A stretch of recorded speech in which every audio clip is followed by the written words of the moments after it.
Hello. We're gonna start off the stream in the usual tradition with Fear the Reaper saying first, I think, and being correct. How is the volume levels for you guys? How are the volume levels for you guys? I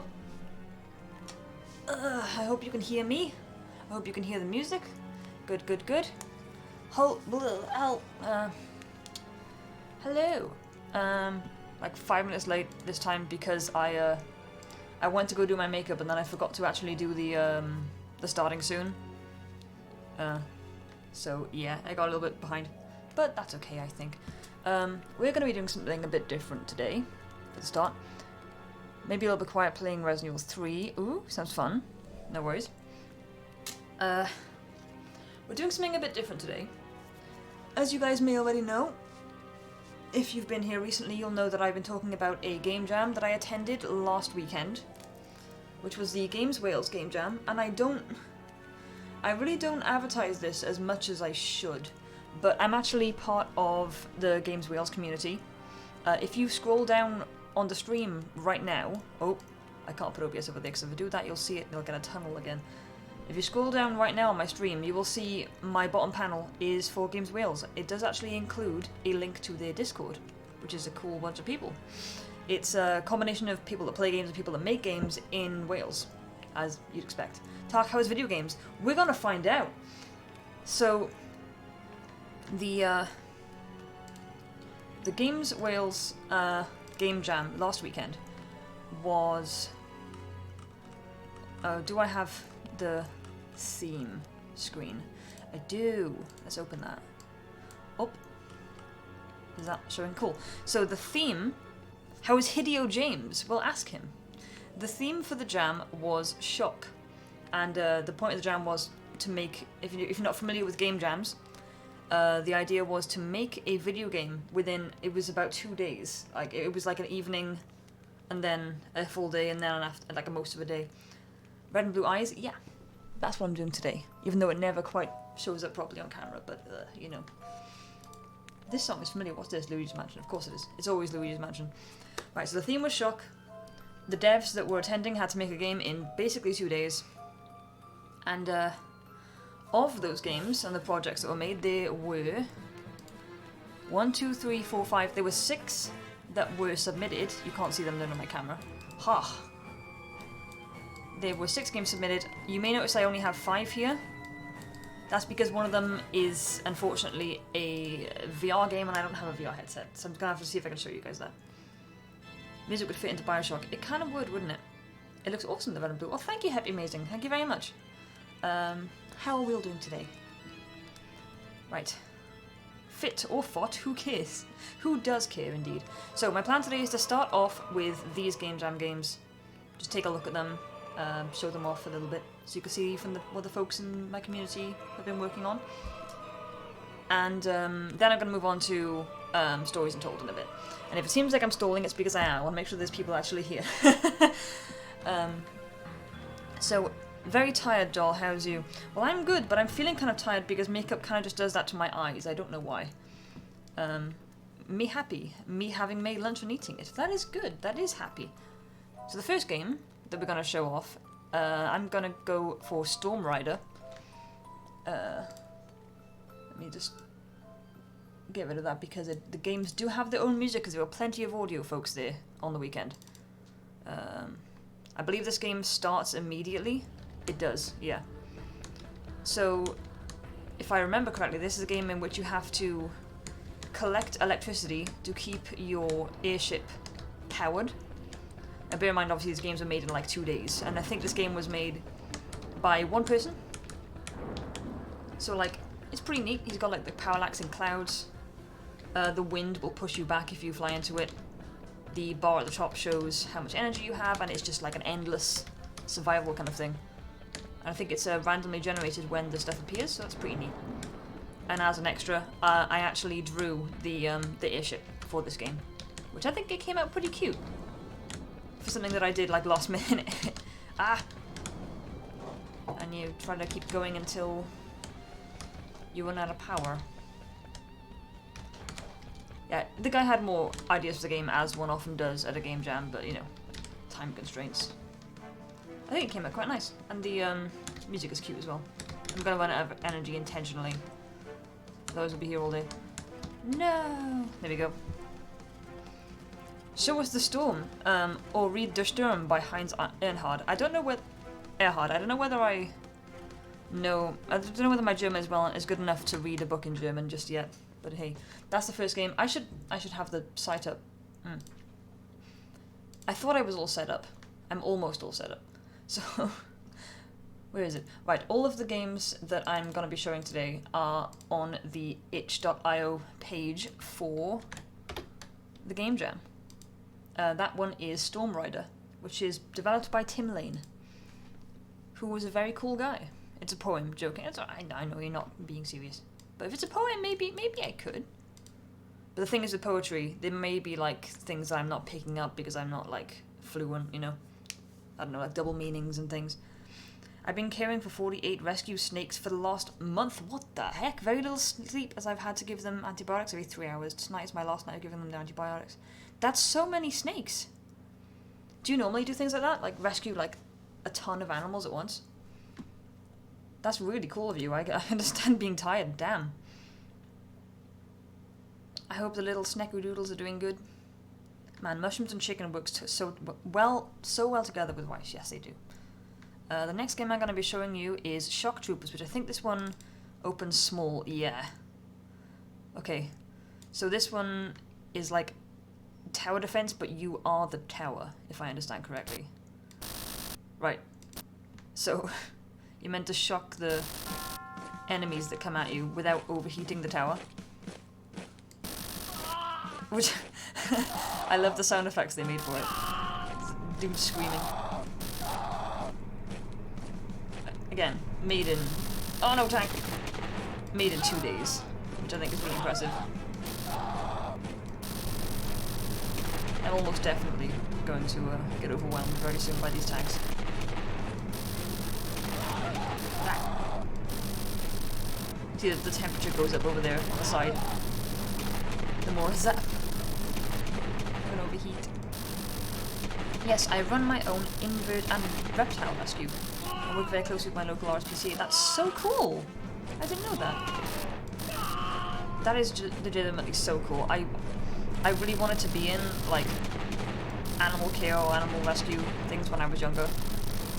I realized in my, like, teens that I don't think I really have the heart for it. For, like, the difficult parts, you know? Ooh! Wave over. Ooh, so when we were doing the showcase at the Jam, they got a glitch and they weren't able to get to the later waves, so I haven't seen what happens from here on out. Apparently there were different enemies. We've got tanks, we got dudes. I like that you see the tanks are actually 3D, even though this game looks fully 2D. You can tell by the lighting on them. Oh, come on. I see you love indie games a lot. You speedrun them so quick. I'm not trying to speedrun. Yeah, so a lot of people don't know this about me, but I've been in indie game development. I actually did game development in university. I think I broke the game. No one was meant to get this far. This is to be expected with GameJam games, and they're not finished, that's the thing. But there you go. You see Shock Troopers. Yeah, I worked in... Well, I didn't work in game development, but that's what I did with... that's what I did with university, and that's what I did just after university as well. And it's something that I'm looking to get back into. I've just had to take a bit of a detour because I left uni and I had to get my own place and get a job and all that, you know, like a day job. So I'm currently still in the detour phase of my life, and I will be getting back to game dev. And I actually really loved being in this jam last weekend. Because it just brought it back for me, I guess. Like it just been so long. Right, which one am I going to do next? I'm going to do... So this one is called Ghost Cat on the shortcut, but the actual name for it is Oaths of Orcus. I'm guessing Ghost Cat must have just been the first name they gave it when they were working on it. Just happy I've not lost any. Didn't work in any development, but that's what I did. Totally understand. So this one has a lot of voice acting in it. A lot of story. Therefore I am. Yet I am fated to glimpse nothing but this wretched realm of purgatory. which What really does your world look like? carries it. Does it have trees and rivers and rainbows, as I have heard? Oi, Shodan, you're back. Is the sun truly radiant? And what of the stars? Do they really glister so infinitely? I must know. You might be able to tell this game was made by an audio developer. Traveler, give me your eyes, and I will halt your journey to death. There is a way to return to your world, but it will be difficult. Well, the one thing I would say to him is maybe there's a little bit too much lore dump at the beginning. But your eyes, I will help you on your journey. It's a In return, if you GameJam escape, game. your eyes will truly belong to me, and I will see a world beyond. I played these Industria. depths. What's that? Eye for an eye. So, to summarize, you're giving some kind of force or some kind of god your eyes in order to escape death, I think. It is time for you to step into purgatory and face Orcus. He is cruel, but he values oaths above all else. Use this to escape. I'm playing 7D 2D a lot? What's that? I'm still fascinated with the concept of having that many rescue snakes, dude. What are you doing here? You should be dead. No one has ever managed to Greetings, hold Ben. a journey halfway Long time no through see. there. On stream, at least. A contract with the island. 7 Days to Die. Oh. Amusing, Indie game from Scotland, Half-Life 2 inspired. Nice. but it is pointless. I love this voice actor, by the way. Merely being postponed. This was a friend of the devs that he just grabbed. Purgatory. He did such a good job. Only one place I'll let you go next. Still, how did you come here? I wonder what you offer. Ah, I understand. The light no longer Excuse me. reaches your eyes. You no longer Having connections pays off? It sure as hell does. know. You plan to sit there in darkness until time itself has died? The evil laugh. What a futile resistance! That guy needs a job in voice acting. Stat. Yes. We shall see how long you keep up this farce. You have Stat. lost your eyes, and soon you will lose your mind. Is it Mark Hamill? It sounds like it, doesn't it? It's just the guy's friend. I think he does do a bit of voice acting. Like it's not just a rando. But yeah, just an indie. Have you dropped by the precipice? Let me know when you're ready to cross over. I'll be waiting. So, Watch. I see everything. Always watch. I don't want to interrupt too much. There is a lot of dialogue though. So the person that developed this game, unfortunately, it is very bare bones. Obviously, this all is grey boxing in Unreal Engine. The person who developed this game came into the GameJam purely just, I believe, doing audio. He hadn't actually done any programming or blueprinting or any kind of actual game development, and he did this by himself. Well, he had some people teach him the basics, but like he went from not knowing how to use the engine to making this. And whilst there's no art assets in the games to speak of, the mechanic is really cool. So whenever you move, you become blind. So you have to just feel your way around the place, which I think has a lot of potential. And the voice acting. I really hope that he keeps work. Where did you go just then? Can I jump up here or can I? No, I guess I gotta go down. Where did you go just then? I really hope he continues working on it because I feel like it's got a lot of potential. You leave my realm once you are still. But it isn't a true Could be a really spooky game, you know? movement compels your return. No matter. You can make no progress whilst no light reaches your eyes. Proceed then. Bumper around in the darkness. How did you get amusing? And then there's some platforming, which very quickly makes it difficult. I have a paid server which is called 7 Days of Pizza. Fair play. Yeah. Well, I'm overlapping some of the voice lines. Oh, hello. Now I recall the dev struggled with this for the whole of the showcase, so I don't know if I'm going to be able to get across here. Can I jump? Ooh.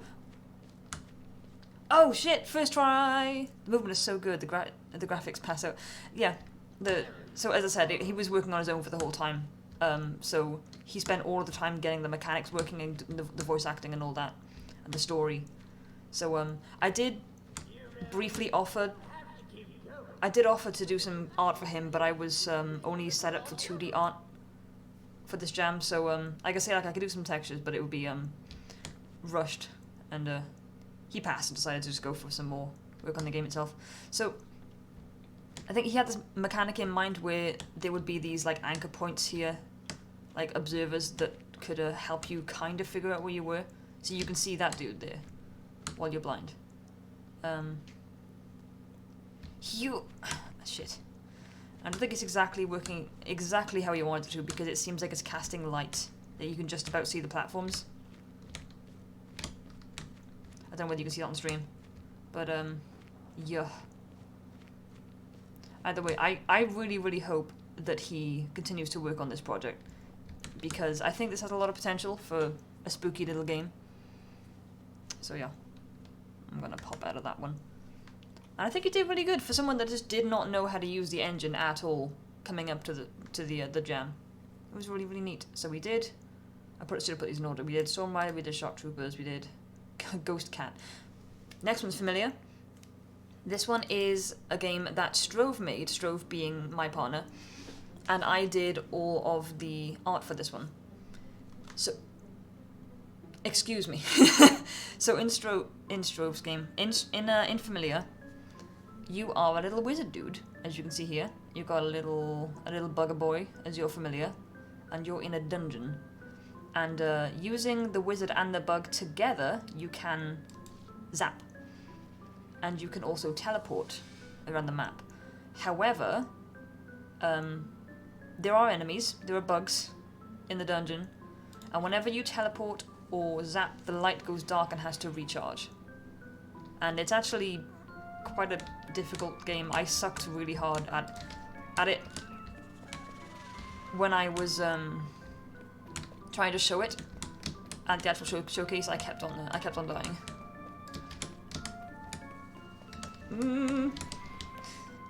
Because the bugs are quite fast and they take a second to die. Oh shit. Oh, and my aim is bad. Did I get both of them? No! Okay.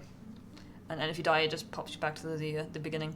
There's actually meant to be a game over screen, but none of us have seen it. Oh, come on. You have to be very precise on the aiming of the zap. This is exactly what happened.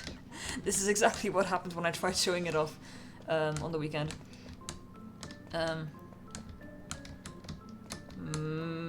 Boop. See, it's obviously it's a GameJam game, so it's not working exactly how it should. Yeah, this is why we didn't see the end screen, and we never actually confirmed that it works or not. Because the game is difficult. It's kind of hard to tell when they die as well, because the scree noise they make is kind of quiet. Zoop! I'm not gonna try and finish it. But I think it's cute. And I quite like the music that was made for it. Yup. Anyways, let me just rage quit that. I saved the one that I personally think is maybe the best for last. And so you've seen the state of the other games, obviously. Very clearly GameJam games, very clearly made by indie developers that are still learning the ropes. This one person showed up, and they worked in a different room, so I'm not certain whether he had a team or whether he did it all by himself. But this dude showed up everyone else at the jam. Check this out.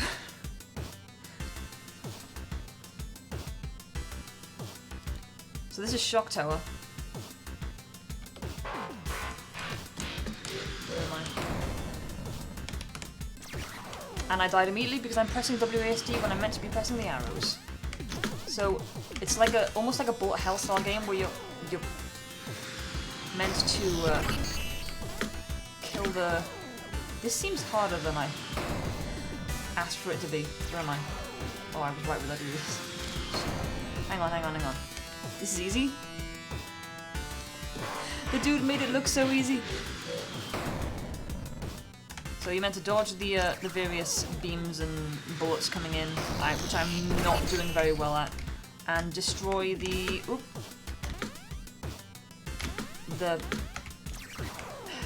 generators by standing close to them and not get hit by the warden dudes. I suck at this. Doll chat, greetings, Grin of the Mist. How are we today? You're here just in time for the clear winner of the GameJam, in my opinion. Look at this was made in 2 days, and I have reason to think that it might have been made by one person, because I didn't see anyone else working with him. But it may have been a team, but. Oh damn, I'm late. How dare you? It's so clean, right? Ignoring the fact that I clearly suck at it. It records high scores and everything. But the graphics are lovely. The music is really cool. I spawn in and I get shot immediately. Greetings, Artsy Gem. I'm glad I saved this one for last.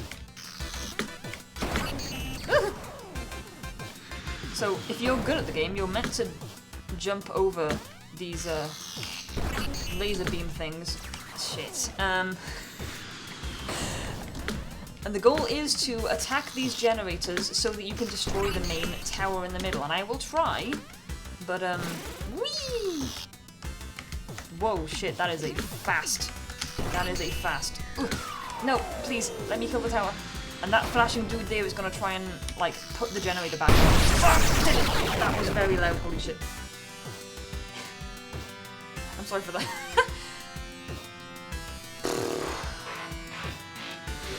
And that's easy. Oh no, it says right there. Okay. I'm so blind. It says right there. The coding, the graphics. I'm guessing it's the graphics. The design was done by Chris Roper. The design and sound effects were Josh Evans, and the music was Thomas Jones. There we go. Okay, so it was 3 people, not 1, because I would have been terrified if that was made by one guy. As I said before, all of the games that I have just shown are available on the itch.io page for the Games Wheels Game Jam, and they were all made by members of the Games Wheels community, which, just so in case you guys missed, if you scroll right down underneath the stream, there is a panel for Games Wales, which describes what it is. It is a community of game developers and games lovers in Wales, and if you click on that panel, if you want, you can join the Discord. We meet up once a month, very cool people, that are apparently capable of doing something like this. Yeah, that was easy, by the way. They have medium and brutal. Let's see what medium is like, considering I suck at easy. Yeah. I've never been good at like bullet hell style things where there's like stuff to dodge all the time, you know?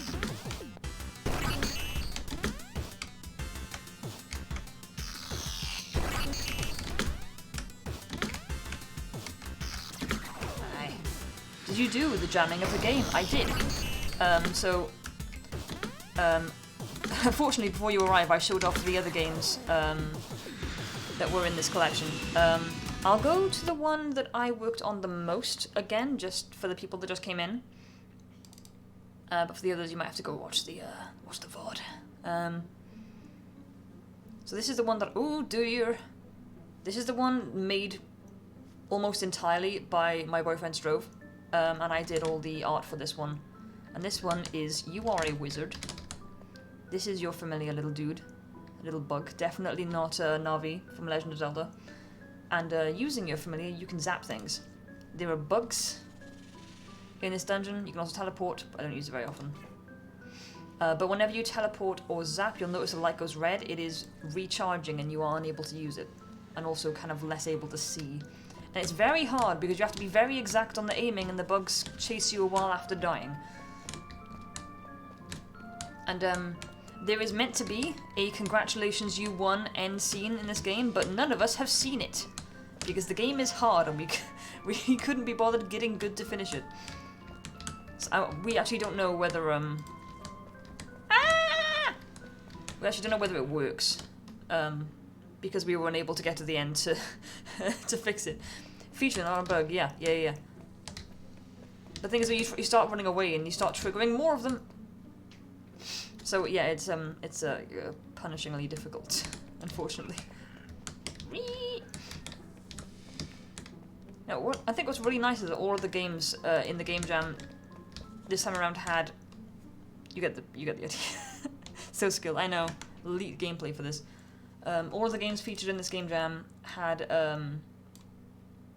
some really nice like music and audio to go with them, because there were so many people there that were really skilled at audio. So that's a really nice touch to everything there. This is too loud. Right, having shown you guys the GameJam games, I'm going to switch game over. I am going to play some Stories Untold, which I've had on my Epic Games launcher for a very long time, and I've not tried yet. I have seen someone play through Stories Untold, but that was a long time ago and I cannot remember it, so hopefully it'll be like fresh, you know, if not completely fresh. Pretty nice. Audio is often a last thought, but it adds so much to a game. It really does, like it really does. Like, amongst game developers, being the audio person looking for work is a bit of a meme, because it's like, it seems that a lot of people in game development are good at audio. There's like so much audio talent out there.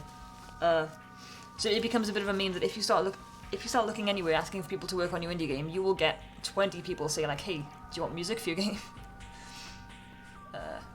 Let's switch topic to Stories Untold. Has that switched over? It has. Okay, right. Let me move these boys out of the way over here. And get this started up. I was gonna do a BRB to switch over, but like, I'd just be doing this for like 2 seconds and then going off BRB. Ooh, wait, hey. Actually, how about you launch in windowed mode for me? Could you? Hello? Ah, there we go. Windowed. No, we still want big. Oh, you can't go full screen windowed? What? Oh. Okay. You're gonna minimize every time I... Damn. And feature not a bug? Yeah, exactly. Yo, Composer Common, greetings, how are we today? Welcome to the stream, welcome to the chat. You just missed, you're checking out some GameJam games. But fear not, if you check out the VOD, they will be there. Let's turn that off. So, I don't know what the audio levels are like in this game, because it seems very quiet to me, and I've got it turned up louder than most things I stream. Let's see if they got a windowed mode in the options. No. Okay, actually let's put on subtitles. Yeah. So this is a horror game? Yeah, it's like a horror text adventure, but with a bit of a twist to it, I guess. Is this from the jam? I don't remember it. It's not. I've done the GameJam games. I'm gonna move on to Stories Untold now. Are you someone in Games Wales? Do I know you, friend? I'm really sorry. You joined the stream right after I finished showing them.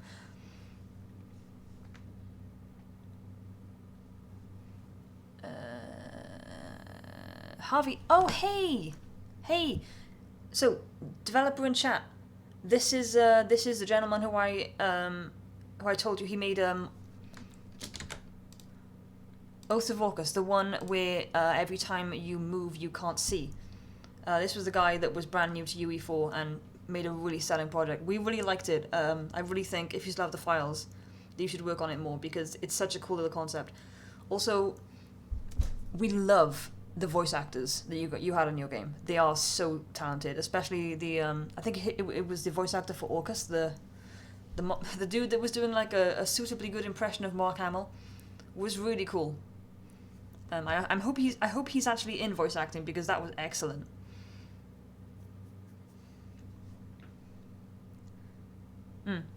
Into I need to have a haircut. Man, isn't that relatable? He's trying. Well, I wish him the best of luck because he's got some real talent. Right, so we're gonna start with the house abandoned. If you find yourself stuck, try to look around for clues. Okay, how's audio? That's... Wow!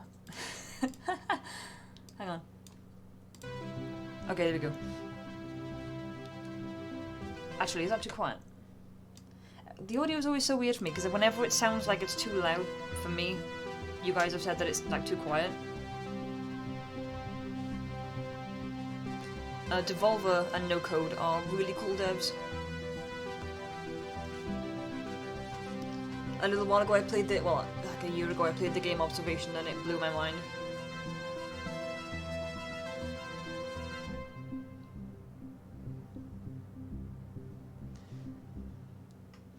Pretty good. Slightly loud, drowning you out a bit. Okay, let me turn it down a little bit. I wish this game had windowed mode. It doesn't. It just removes itself when I tab out.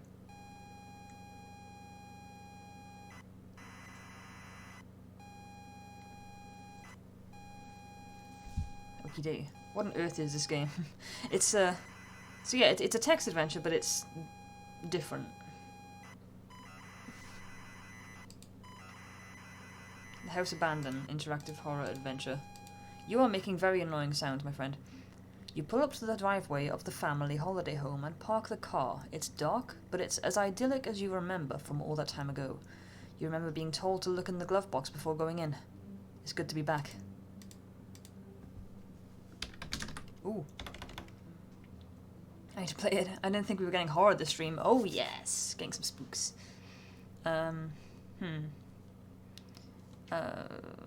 Look in glove box. I hope my typing isn't too loud, actually.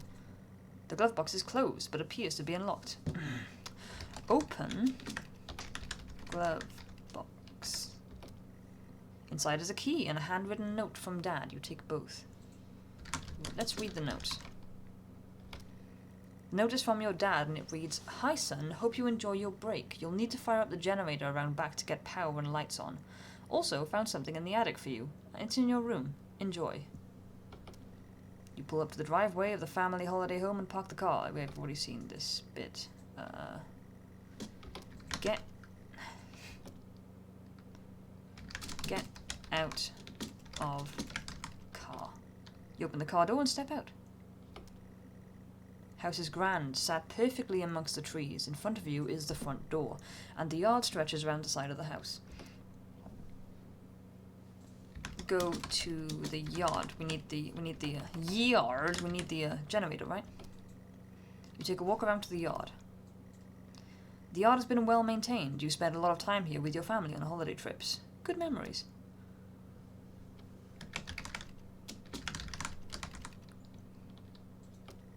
I'm sorry, I don't understand. Is it not here? The fuel gauge is healthy and it is manually operated. Okay.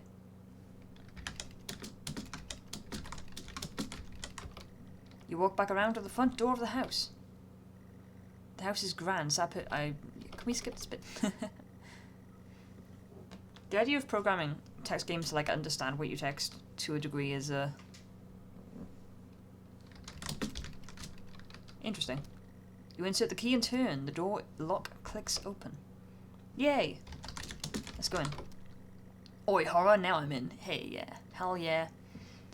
You enter the house to the hallway. It's dark and you can't see anything. You feel a light switch next to the door, however.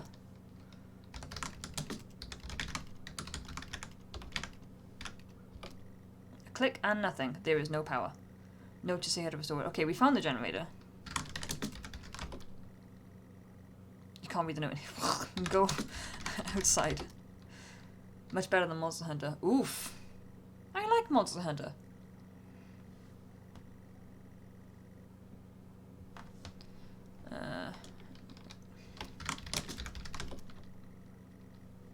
I remember that we needed to do something with the generator. Monster Hunter slaps. It do slap. Thank you, Gwyn. You'll need to fire the generator around back. Okay.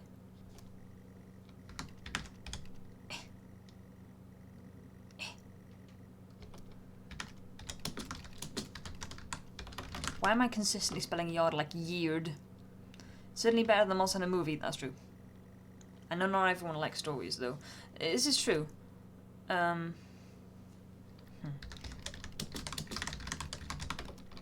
fuel gauge is healthy and it is manually operated. Okay. I'm not American. I don't know how to do a generator. Oh, turn generator on. Is it that simple?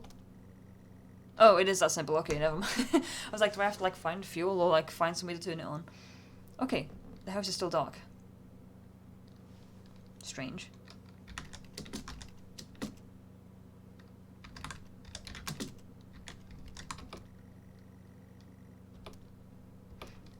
Yeah, I am.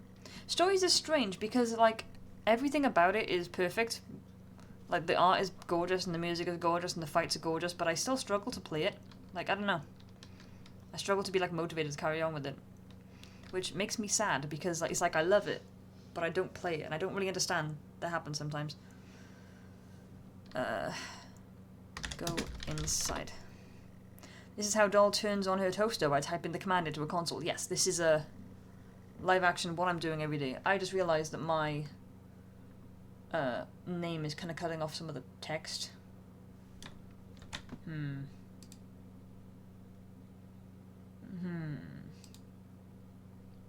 Let me switch that off for now. Okay, light switch.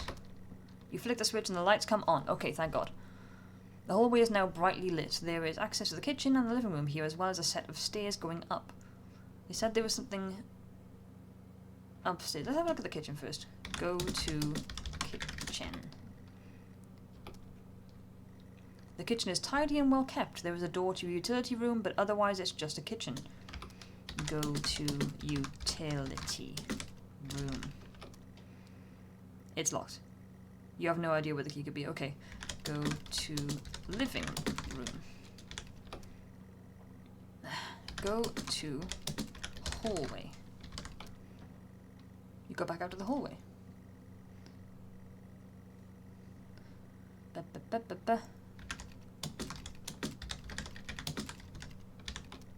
You step inside the living room.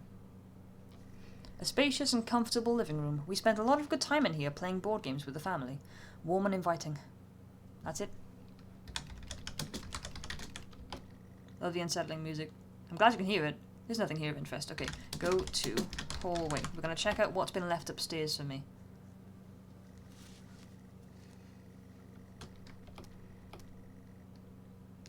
Go upstairs. You walk upstairs to the landing.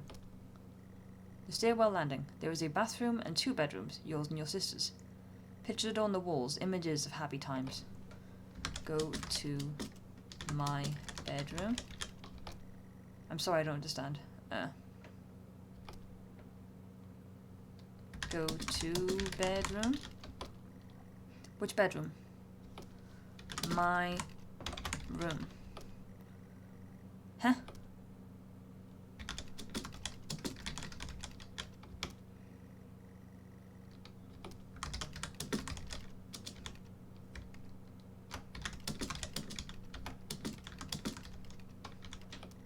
You walk into your old room. Your old bedroom. So many good memories in here, and it's been preserved so well. On the desk is a gift. A gift-wrapped box. Open box. You unwrap the gift excitedly. You can't believe it. Dad has found your old computer, a Futuro 128K plus 2. It's been preserved well in the attic and hopefully still works. Wow.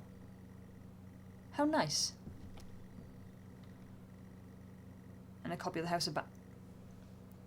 So on my desk in the bedroom is this computer in this game. That's very meta. Can I set it up? You start to plug in the various cables and leads. The computer is all set up and ready to go. There's a game here too. Is that the PC we're using? It is, yeah. This is a Futuro. It says that on the keyboard there. Am I gonna play the game inside of playing the game? You put the cassette into the computer and press play.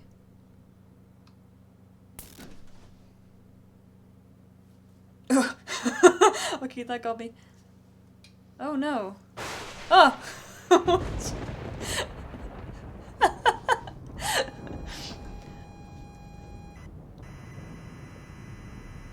Oh. That was a genuine spook, by the way. The shadow? What? What shadow? What was in the shadow? You pull up the driveway of the family holiday home and park the car. It's dark, but it's clearly neglected. You remember being told to check the glove box before going in. You can't stand to be near this place. Whoa, okay.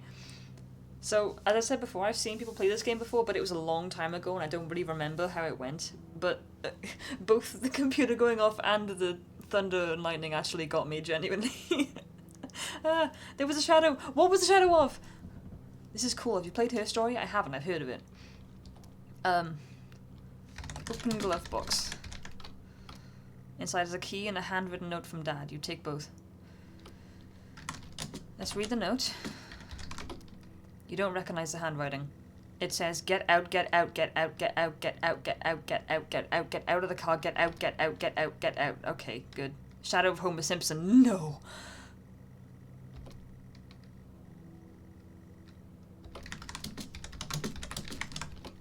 You force the warped car door open and fall out. The house looks abandoned. There is a yard at the side. Wood creaks in the wind and all happy memories are gone from this place.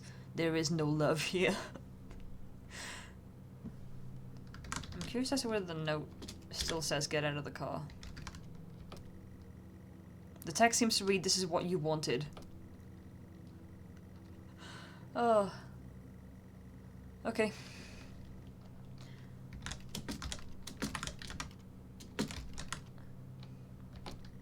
I'm sorry, I don't understand.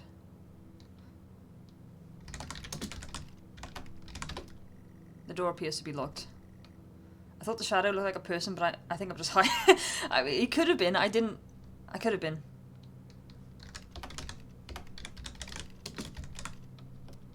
You unlock the door. The click of the lock hurts to hear. You reluctantly step inside the front. Pitch black, but your senses are punished more by the smell. Stale air and damp. This could not be less inviting. The note burns in your hands. You feel compelled to read it over and over. Not actually high, by the way. Don't do drugs, kids. Okay, so we'll call off the police then. Read the note, I guess. It's too dark to read, but it feels weird to the touch.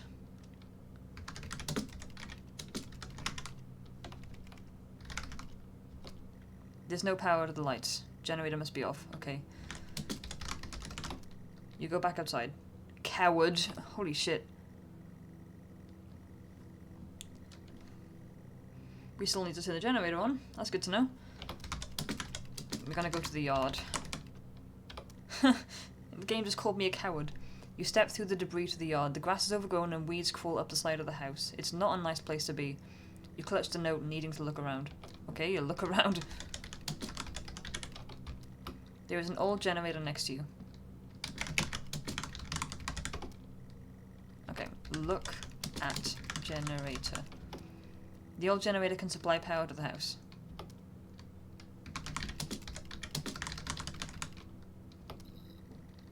Okay, there isn't much fuel, but the generator starts up. Oh, wait, was the computer on without power?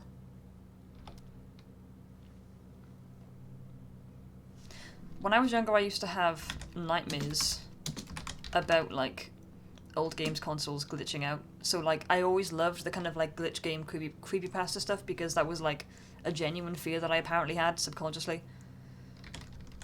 I used to have a recurring nightmare about my copy of Pokemon Blue on Game Boy Color getting glitched up and like doing some horror shit.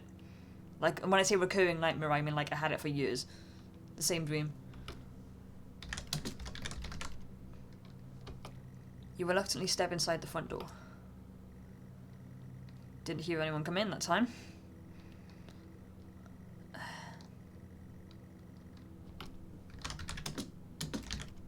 I'm gonna turn on the light so I can read the burning note. Afraid of what you might see, you flick the light switch. The lights flicker on and off. The walls are falling apart after years of neglect, or worse. There are stains and trails all over the carpet. Upstairs, the sound of an alarm clock blaring. Someone else is in this house. That can't be.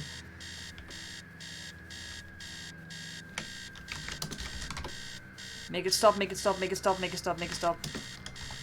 Just realised I had a spook game open and the music was coming from that.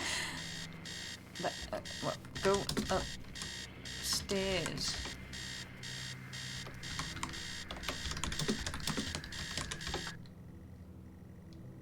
Somehow the alarm stops. You can feel the panic set in. You're still in the hallway. The noise has stopped, but you feel a presence.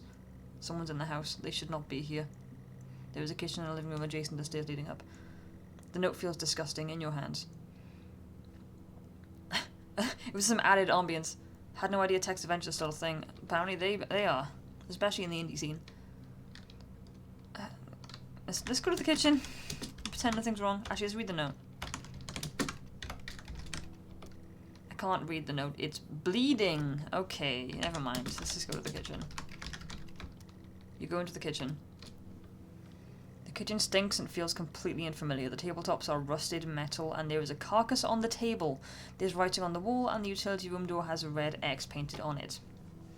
Go to utility room. Door is locked. I can't get in there. Not yet. Not yet. Oh, the eyes are etched out. I didn't know. Oh, so they are. Good call, Girl of the Mist. Hot damn. Go back to the hallway. Your shoes are wet. That's the worst horror of all, when your shoes are wet. Speaking of shoes, my feet are cold. And I have some nice slippers under the desk. My mum made these for me. She does crochet. She's actually very good at it. You know what? I should get her a panel or a shout out because I think she does commission stuff as well. So does my sister. We're an artsy little family. So does my aunt.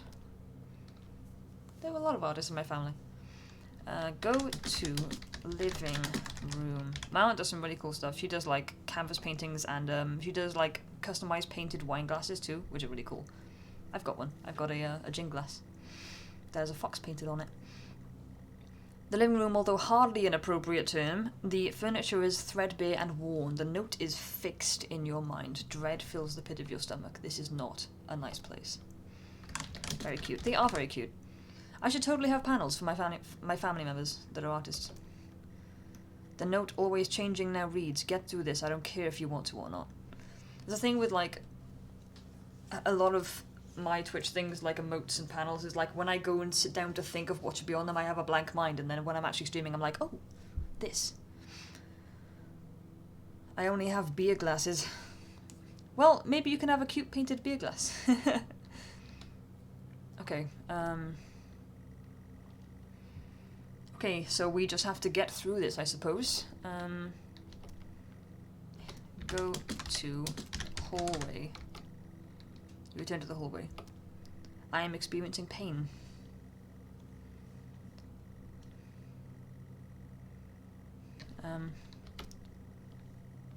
Go upstairs. You head up the stairs. They creak. Same but different. The landing has access to your sister's room, your room, and the bathroom. Pictures are all over the wall, but something is different about them. Oh! Behind the door, a phone starts to ring. You don't understand. Neither can he. You're gonna pick it up. You hear him answer the phone. Your mind hurts and you taste iron. Voices spill out of the phone into the room. Whoever is in there should not be in there. You need to hang up the phone. I do. Whoever, you consider the worst. What was this called again? Sorry, this is Stories Untold by God damn it. I know who made this. I don't know them personally.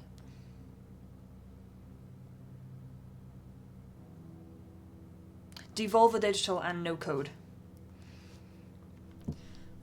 Oh, anyway, look at the pictures. The pictures are of your family. The eyes have been scored out on all of them. Yeah, that seems about right. I'm actually gonna check the other rooms first. Go to the bathroom. You enter the bathroom. The bathroom feels disgusting. Every surface is covered in a layer of oily grime. The sink is a haven for all kinds of bugs. Nice. Nice. Okay. Let's check the note in here. The note is impossible to read due to the black oil that now covers it. That's good. At least it's not blood.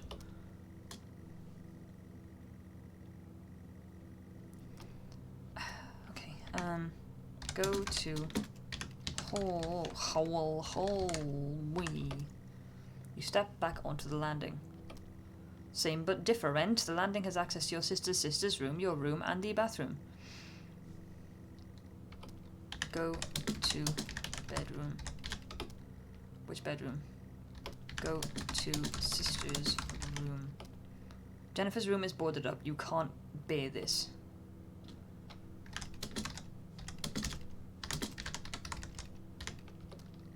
The door is bolted shut with a 4-digit combination lock.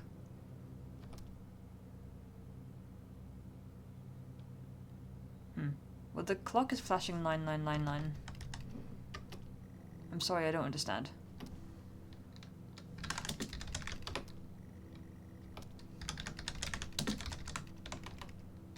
Can you pull down the boards? You grab the lock. The lock is rusted, not used in years. The keys in your hand weighs heavy, the note heavier. You grab the lock and can now input the code. No, I don't think you can interact that much with the background.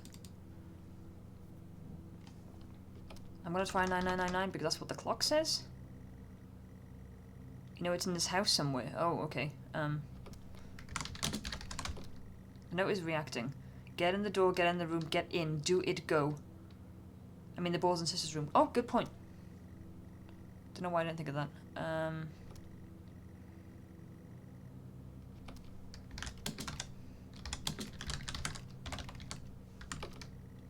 You let go of the lock.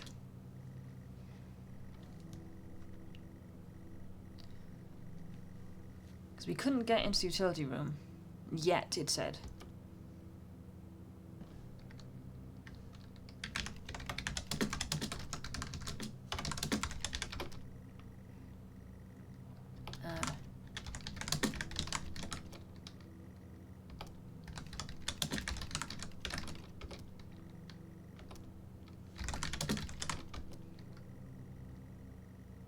Wait.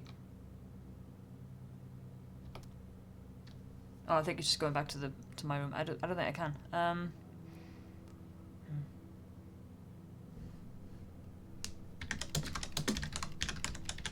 There wasn't anything in the bathroom, was there?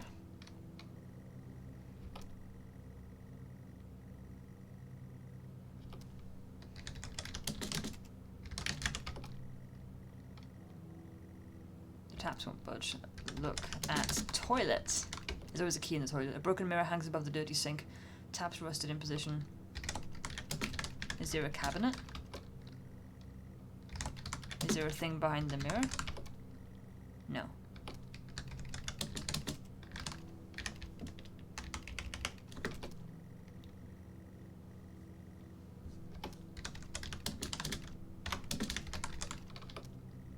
You can't bear to look at yourself. That's good.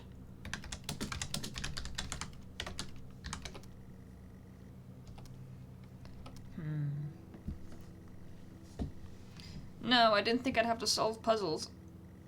I'm too stupid for that.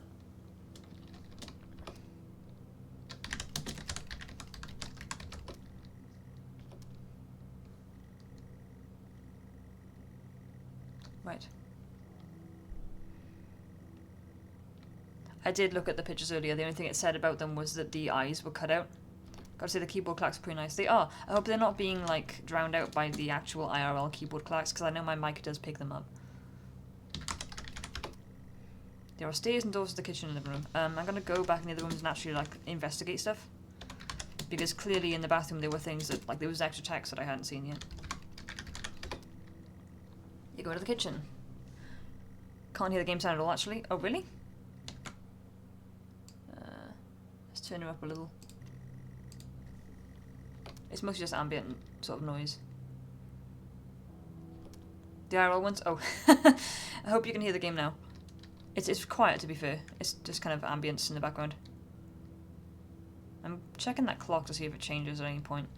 I'm gonna look around in the kitchen. Oh, there's writing on the wall. Of course there is. Look at writing. Yeesh. The 1986 on the wall. Let's turn it up a little bit more. This is the thing. Often when stuff sounds too loud for me, it's on the wall. It's on the wall here now. Often when things sound like too loud for me, they're like fine for stream. The levels are weird. Okay.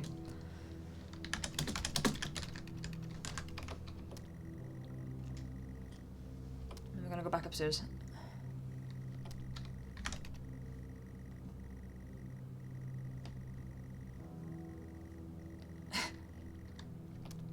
Go upstairs. Okay. I really thought the code was gonna pop up on like the clock up there. Right, okay. Go to my bedroom. Look at lock. Grab the lock. Lock is rusted, not used in years. Okay. Input the code. 1986.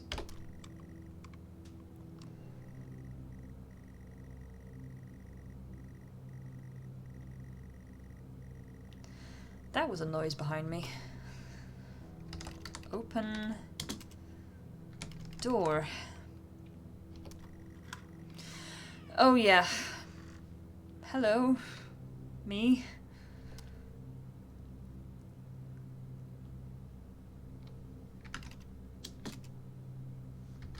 Go into bedroom.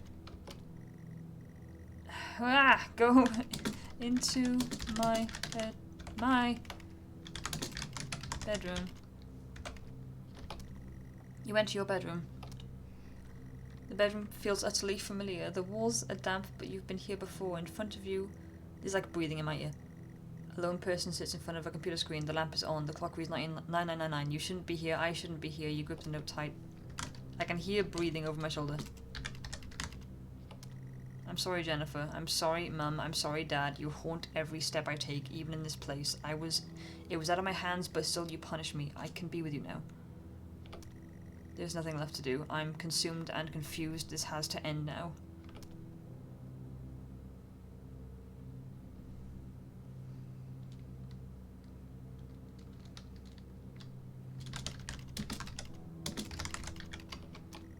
You struggle out hello. Everything you say, I say. Everything you are, I am. A feeling of hopelessness. Your grip on the note tightens further. Pictures! The note is reacting. Get in, the door, get in, the room, get in, do it, go. Am I killing me? Kill. You are pathetic. It was all your fault. Say it. It was all my fault. I don't believe you. Like you mean it. Please. It was all my fault. It was all my fault. It was all my fault. F.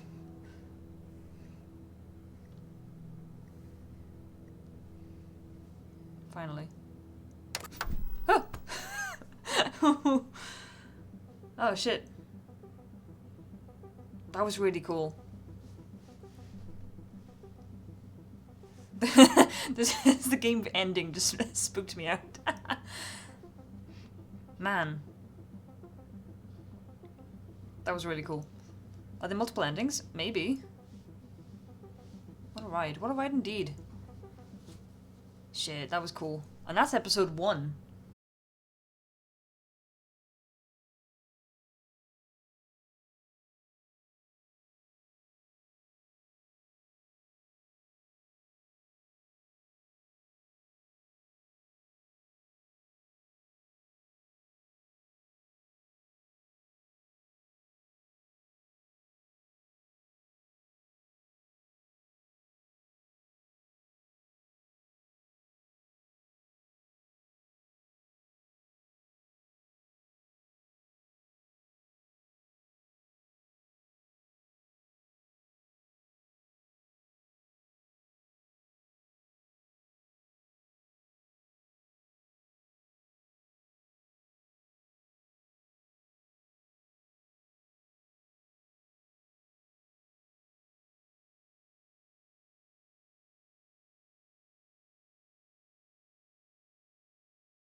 I was too busy looking at OBS.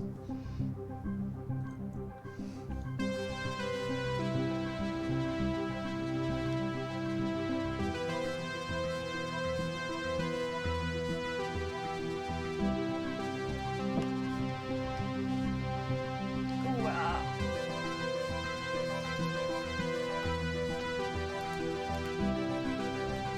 I cannot skip this intro.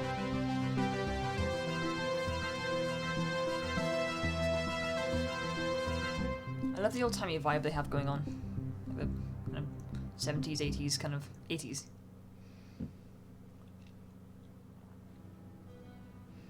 Hello. This is subject 12/19/86/23.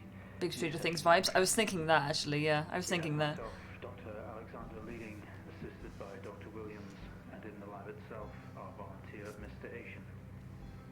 We have artifact 23 in the chamber, recovered from crash site B. At the moment it appears inert, showing no signs of activity. Should it be? Mr. Asian, instructions for each stage will come through to your terminal, and we need you to follow them exactly. Now, some of this may be unfamiliar, so always reference the manual on your terminal for guides on calibration and procedure. Okay.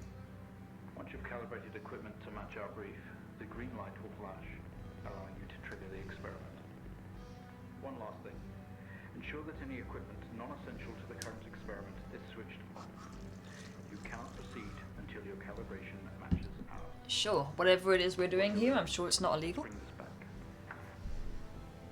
Okay, that looks like Fallout. Subject J1986MEM is enclosed in solid outer layers. X-ray the artifact to determine its internal structure.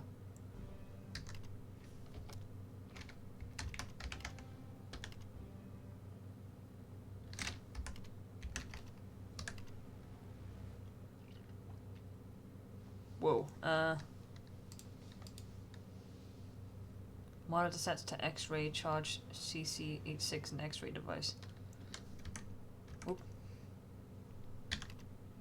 Press the keys in the top menu to move between pages. Press tab to roll over to the test chamber. Oh, okay. So I need to set things up for...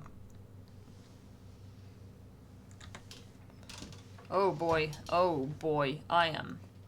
I should not be put in charge of this.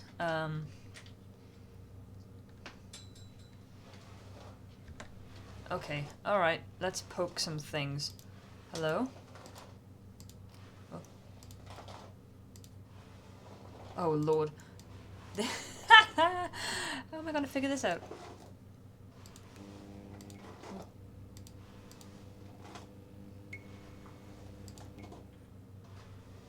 Oh geez, yeah, this is a lot.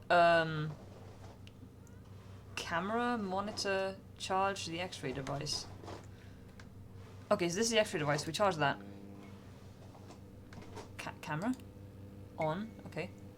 Monitor. Ah. Is there anything else? TV input modes. R3 is full color. IR is infrared, and X-ray is X-ray. Okay, okay, so it's not. I see. X-ray.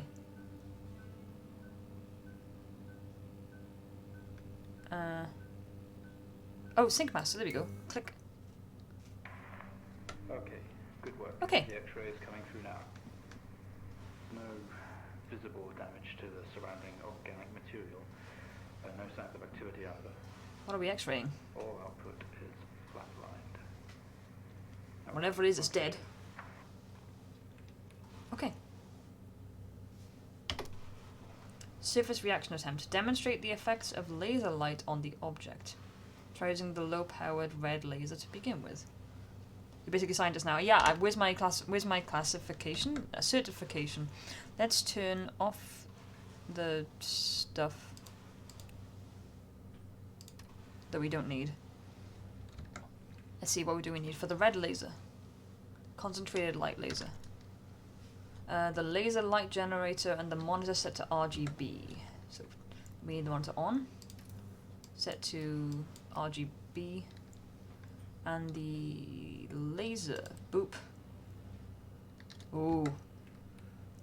For red, we have 650 NM. It's like a microwave.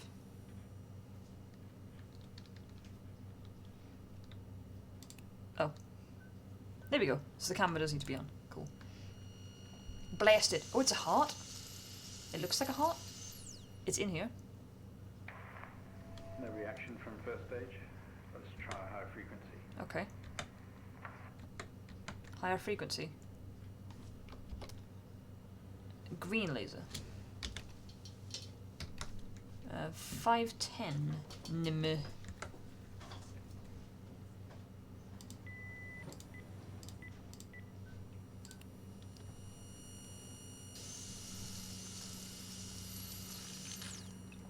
That's a heart, right? Okay, we have a reaction of some sort here, a weak signal. Oh. Let's keep going. Increase again.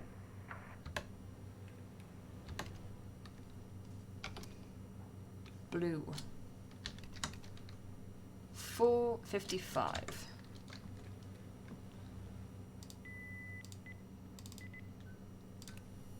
Kind of looks like a heart. I'm guessing it is. They said they got it from like the crash site or something? Or the landing site? Oh. Well, would you look at that? It seems we have a pulse. On a disembodied heart in a box. Rhythm is stable. There's no activity registering in the core. It's possibly damaged. Possibly. It's missing the whole body. Possibly damaged. Test the acoustic resonance properties of the object. Begin with generating a 250 Hz sine wave with amplifier gain set to 1. Oh lord, this is getting complicated. Acoustic resonance. We need the signal generator and the amplifier. Let's turn off the laser. Signal generator. And just the amp, I guess? I'm not sure hearts work like that. Yeah, me either, to be honest. Oh lord. You want the frequency at 250 Hertz?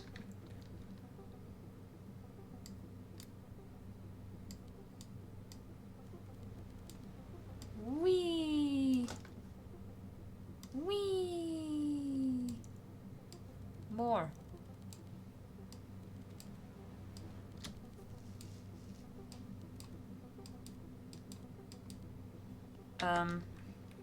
And the sine wave.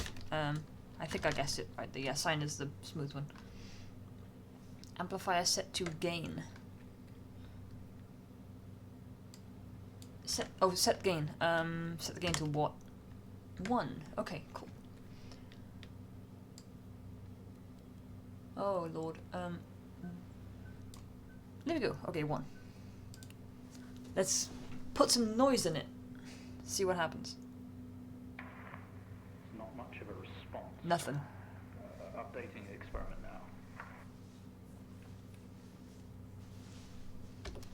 now. Test the acoustic resonance properties of the object. Increase the frequency to 500 Hz and the amplifier gain to 5. Hokey doody. Is everyone else in the mood for like spooky games? I kind of came late to the party, but I'm feeling spooky games. I kind of wish that I'd installed something spookier for this one actually. I have Layers of Fear, but I was feeling kind of chicken.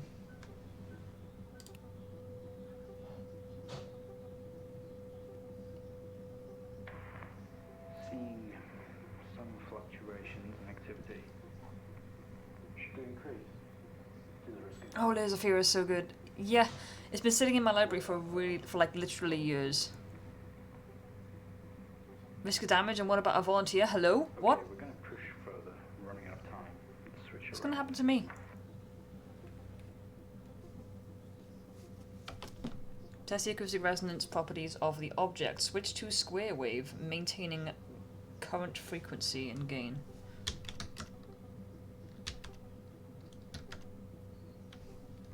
Uh-oh. Yeah, that doesn't sound good. That didn't sound good for me. Ooh.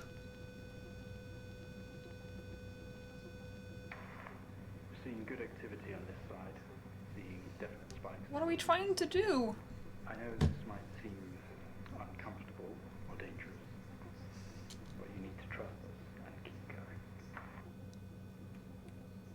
Sure, bud. Maintain the gain in square wave. Bring the waveform frequency up to 1k hertz. This seems a bit extreme. I mean, it's already freaking out.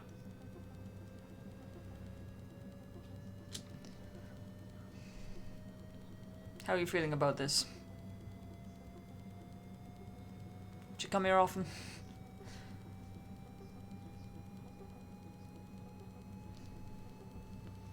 Oh, babe, it's going nuclear.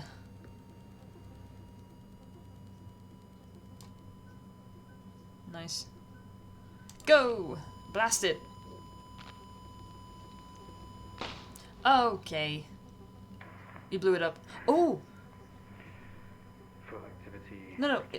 What do you mean we did it? It exploded. Can you hear us? You've made excellent progress. You're doing great. It exploded! We need you to stay calm and try to relax as we go through these next steps. We're going to attempt to alleviate some of this discomfort.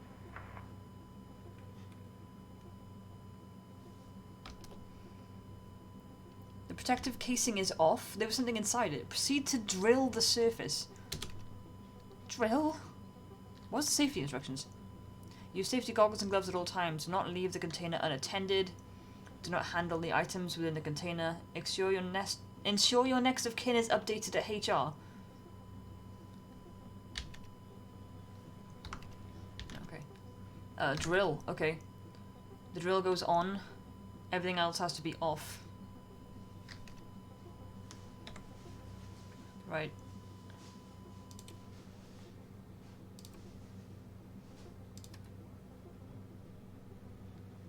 Can I turn that off?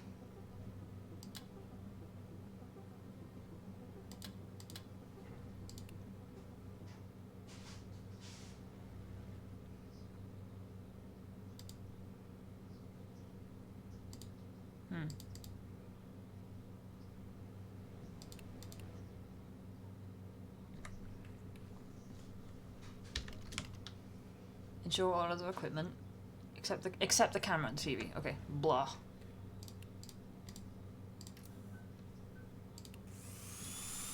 Oh, this is fine. This is fine. This is entirely normal.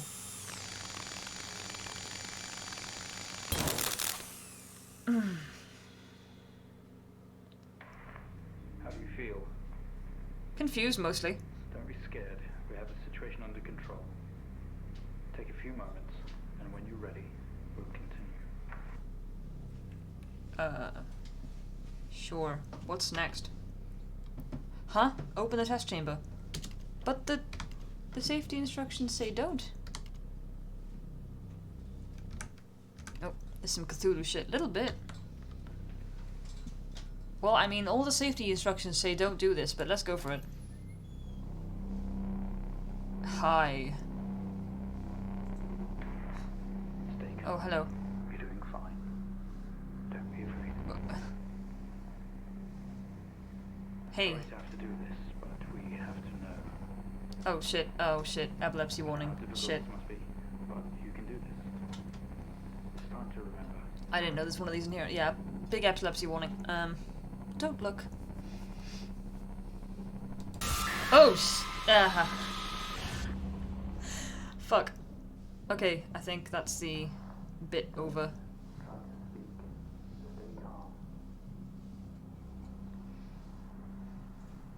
You're a proxy now. You have a connection to the entity's inner core. It's like a conscious black box. It can show you its memories. Look into it. No. The visions will translate onto the screen to be something that you can understand. So it's still kind of doing flickering lights for this part, yeah.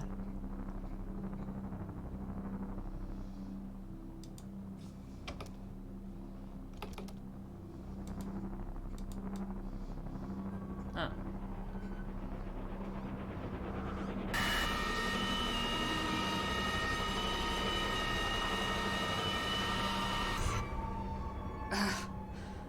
Bloody hell.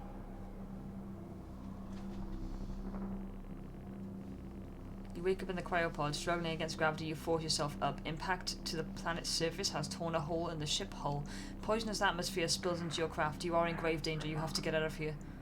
You can navigate its memories. Use the computer. Why was that in the heart? Yeah.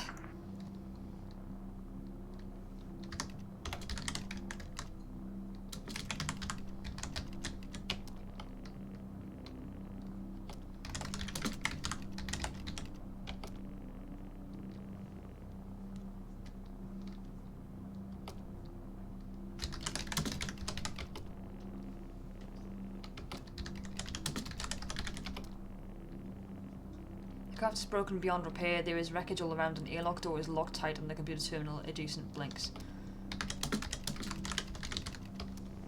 You are now stood next to the computer terminal.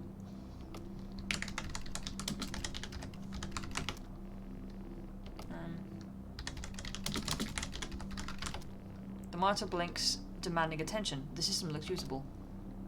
Okay. You tap at the screen and the airlock door splutters to life, slowly opening with a horrendous noise. The ship powers down to silence, having spent the last of the reserves.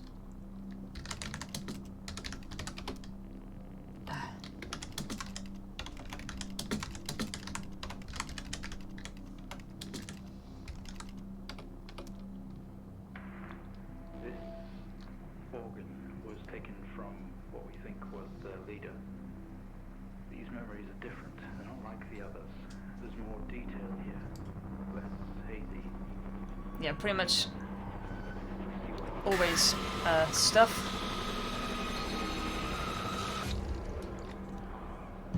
Yeah, I would have kind of appreciated if this game came with a bit of an epilepsy warning. I mean, I'm fine personally, but like I don't want people watching to be put at risk. Squeeze through the damaged airlock and fall to your knees on the ground next to your vehicle. It's incredible. How are we getting all of this?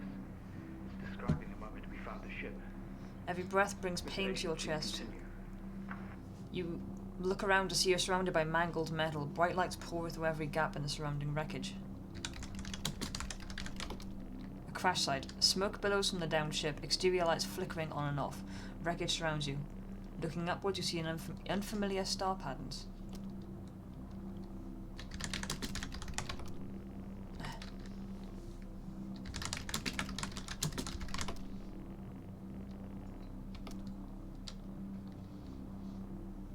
Surprised it didn't. Bit of a noof, yeah.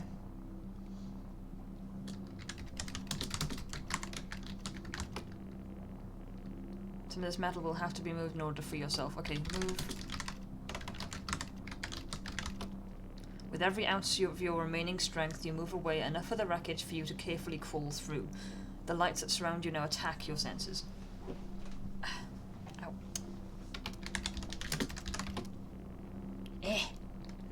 What do you want from me? Leave.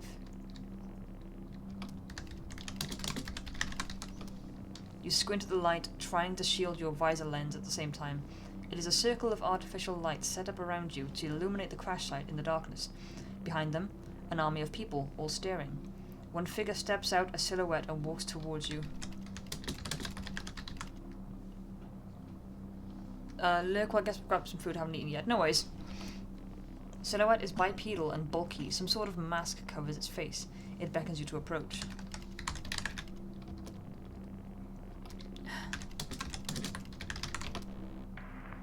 Your heart rate is elevated, but you're doing well. For what it's worth, very few of our test subjects ever make it this far. Oh, good. You should be proud of yourself. More stuff.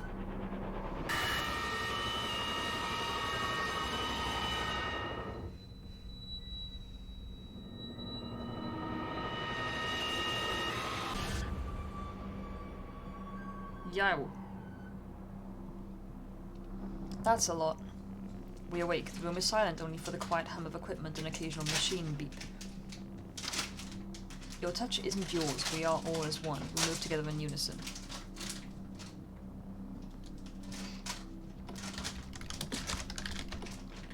We are in a bed, in a small and artificially lit room with a single door.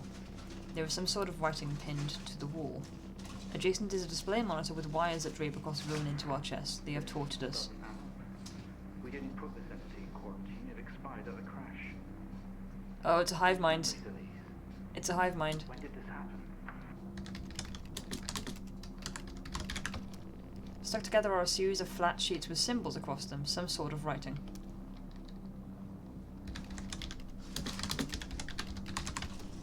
The screen didn't give anything away, flashing symbols and what could be numbers in rhythm.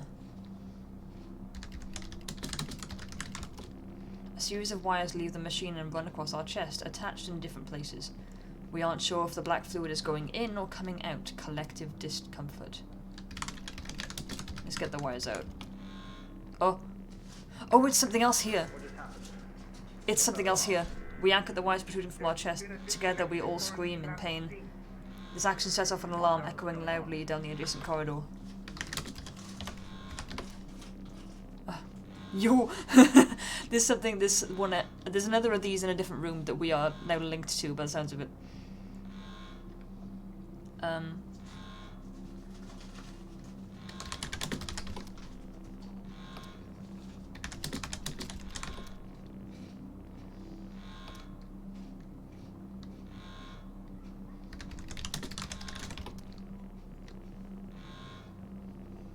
single door. Some sort of writing pinned to the wall.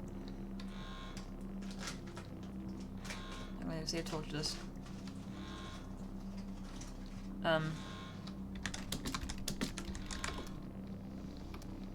What do? No.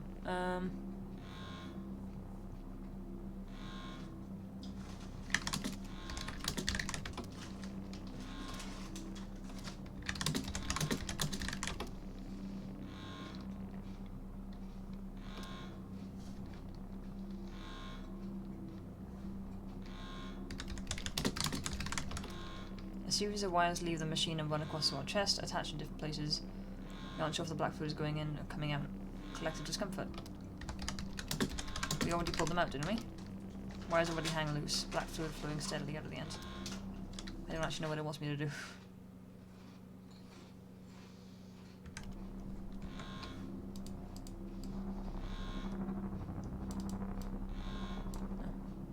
Open the door. I tried to go to it. Maybe it's just... Wow.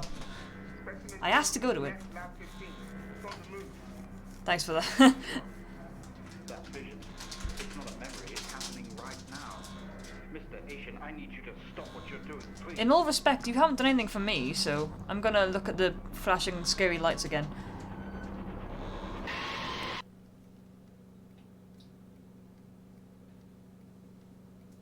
I was getting food and I'm compelled. Oh. Do get food. I'll still be here. That outside in a forest with a car. Was that a reference to the last game? Through the door we find ourselves in an empty room with a device on the table. It looks familiar. They don't know how it works, but this host does. The door closes behind us and a lock clamps shut. We are alone / together. Well, I hope I spelled things right. Wow, decide? Device. Oh, good lord. Typing. Pick up device. Okay, look.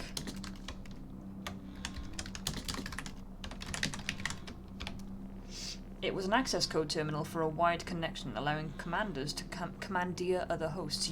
Only you / I / we have access to these codes. It's time to use them.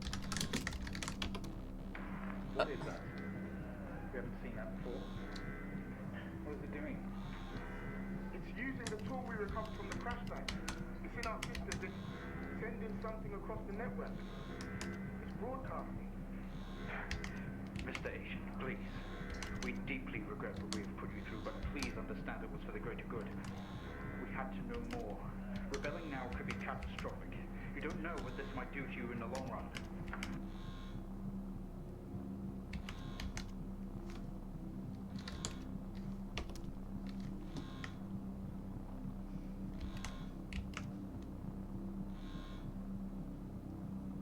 Lord, I'm too dumb for puzzles.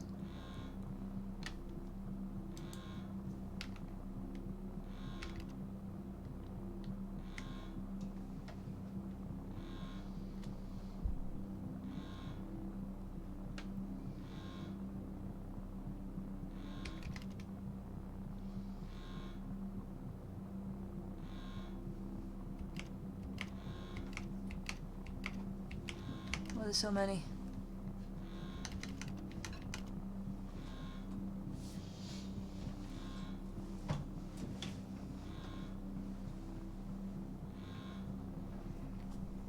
So I can't change the ones on the right. I don't see the ones on the right on the actual thing.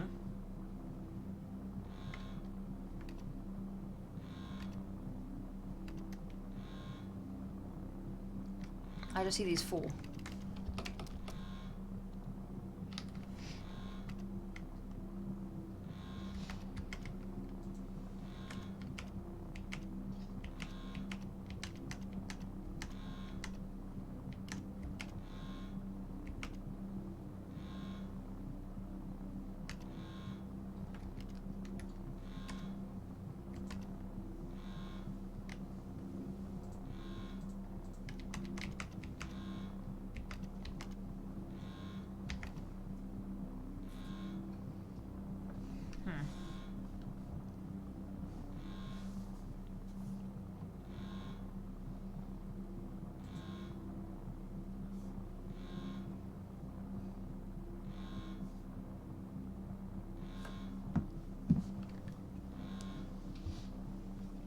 I'm not looking up a walkthrough.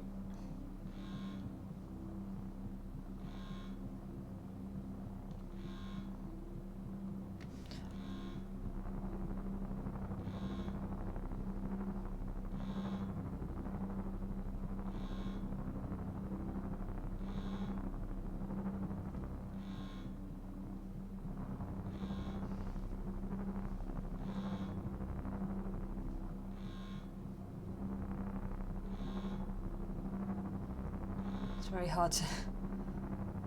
I get that it's like telling me the answers, but it's very hard to see. So that one looks like a 7.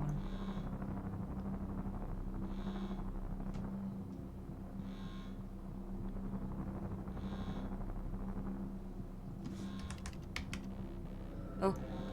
But... Okay, I got it, I guess.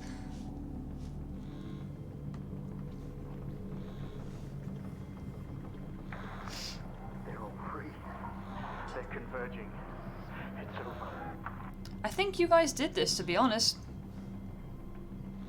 I think that you guys made this happen.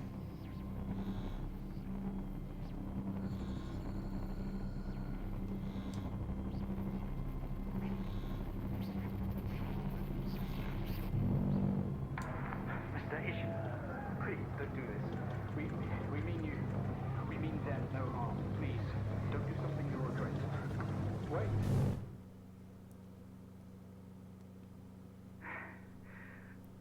One day, Station, this will haunt you. Ho ho. That's really clever.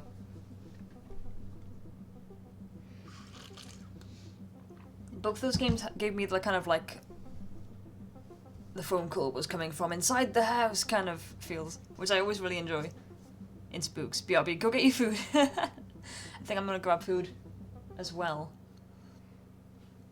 Yeah. Yeah, I'm gonna BRB and I'm gonna grab myself some lunch, but I will be back right after that. So BRB, don't go anywhere. See you in a bit.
Hello.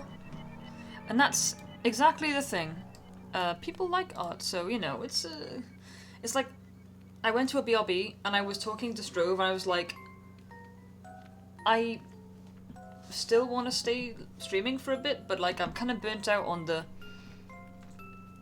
the text adventures, and I'm gonna start hating them if I keep playing them when I don't want to, and I don't have.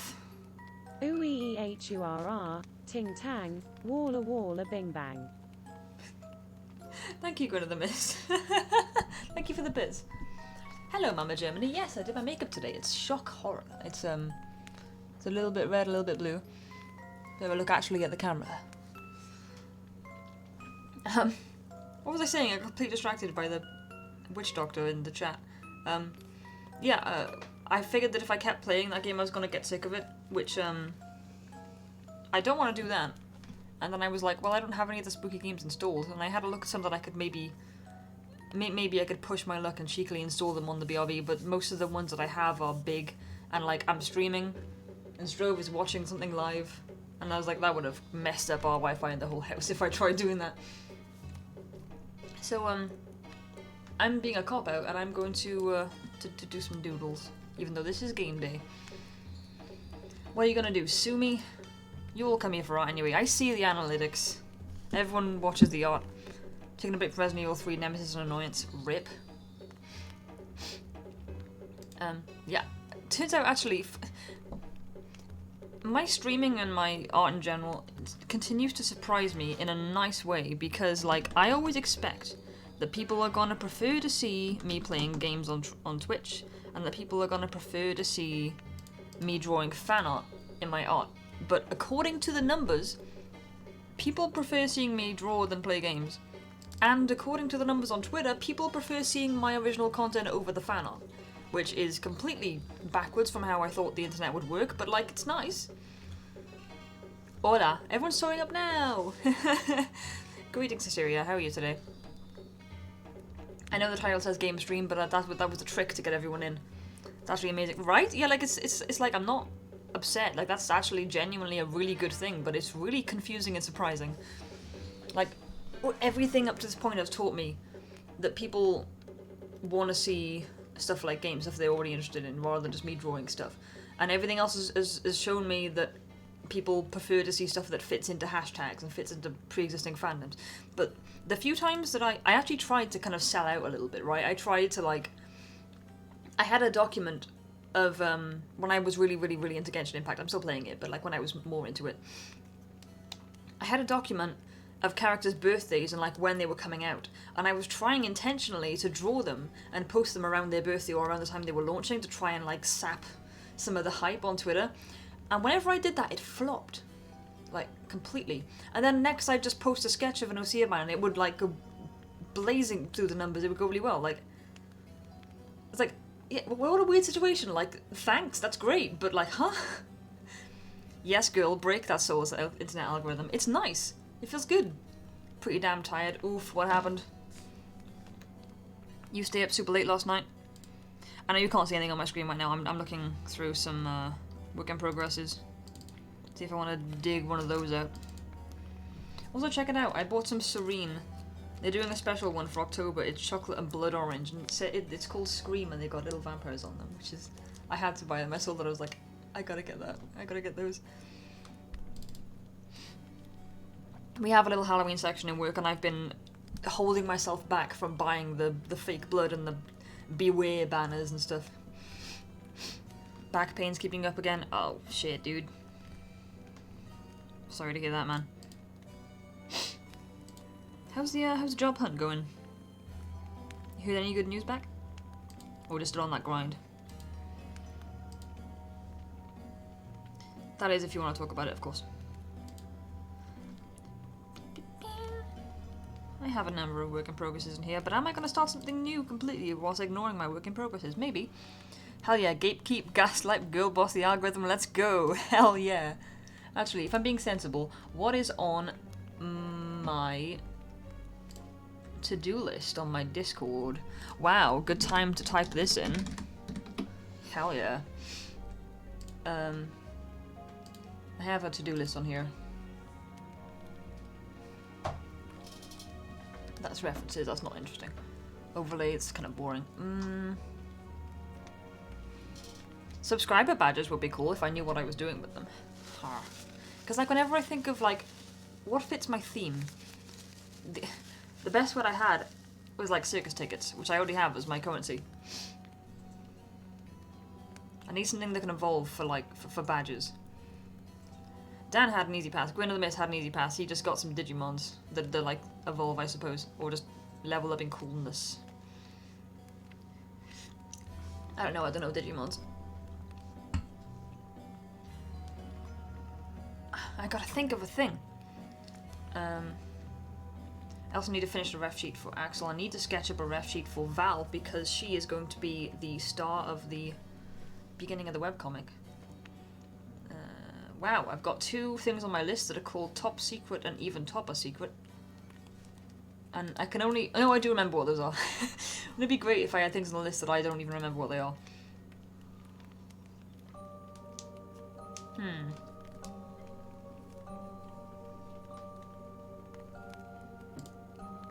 I have so many things I could do.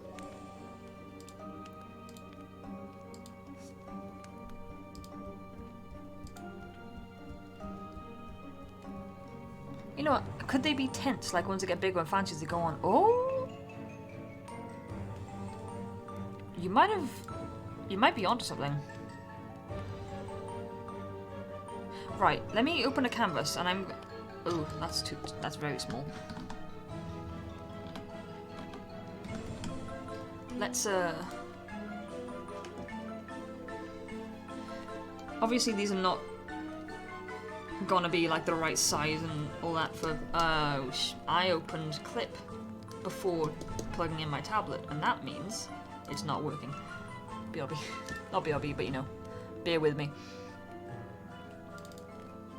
Can't think of anything else that unifies all your OCs, your theme. Yeah, that's the problem, is like getting the...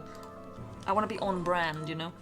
But that's not a bad idea. I'm gonna sketch up some ideas on this canvas just to... Ooh, that's a pencil. Just to see if I can just have a look at what that looks like. Me stresses about not having a job for months. Also me had an interview Thursday and got the job yesterday. Whoa, shit! You got it! That's awesome! Is it something good? Or at the very least is it something not shit? You know, you find a lot of the time with stresses like that, in the end it ends up not being too bad. It ends up turning out alright. Music is kind of circusy as well, funny enough. Yeah, I was thinking that as it came on. What is it? Where's... Oh, I've lost it. Where's it gone? Oh... A Halloween main hall from Maple Story. Congrats, Syria. That's awesome, hotel receptionist. Well, it's not bar staff. That is for sure. Well done. You did it. And I am proud of you. So, like, it needs to be something that would translate well enough while being tiny, is the thing as well. So it would be, like, little tent. And it could, like, level up to, like...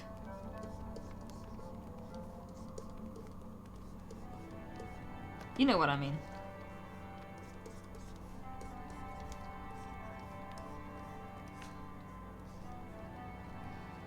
That could work.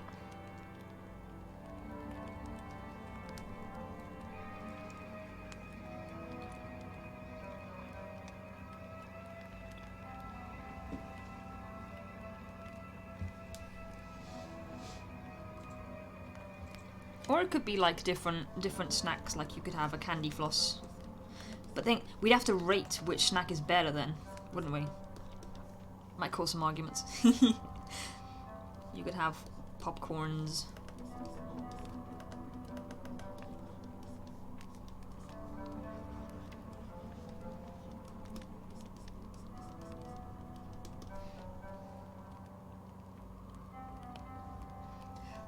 Snack poll. Oh boy. The biggest drama happening in my community is people arguing over which snack is better. While I'm having a think as well, actually, I need to decide what game I'm playing next week, because I want to continue on with the spooky games. Because, as we saw from me jumping at a computer switching off earlier, I am easily spookable, which is fun. The real argument is going to be over the names of the snacks. Oh no! Please tell me this is candy floss, and this is popcorn to you. Oh no, this is like cotton candy in the States, right?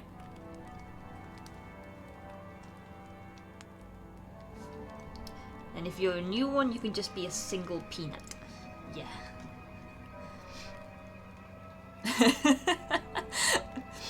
Oh dear. But yeah, I've got a few horror games. I actually don't have as many as I thought I did. Cotton candy. Oh boy. No, it's candy floss here. I don't know where floss comes from, but cotton candy almost makes more sense. But obviously we're just going up with it. Oh, and this thing, I'm just thinking like Halloween candy, right? This bugger. Candy corn. We don't have it over here. Which is funny, because I feel like it's like a Halloween icon candy. Although, to be fair, in the UK, Halloween actually isn't that big. Like, people don't really go out so much for Halloween. Like sometimes teenagers do, and like teenagers and young adults will get out and get drunk, and like some kids will do it. But like, it always feels like it's such a big cultural thing in the States. But like, there are places in the UK where you will have no one knock your door. Wait, single candy peanut. Some people call it fairy floss because it was invented by a dentist. That seems like the opposite of something that a dentist would invent. Just sugar.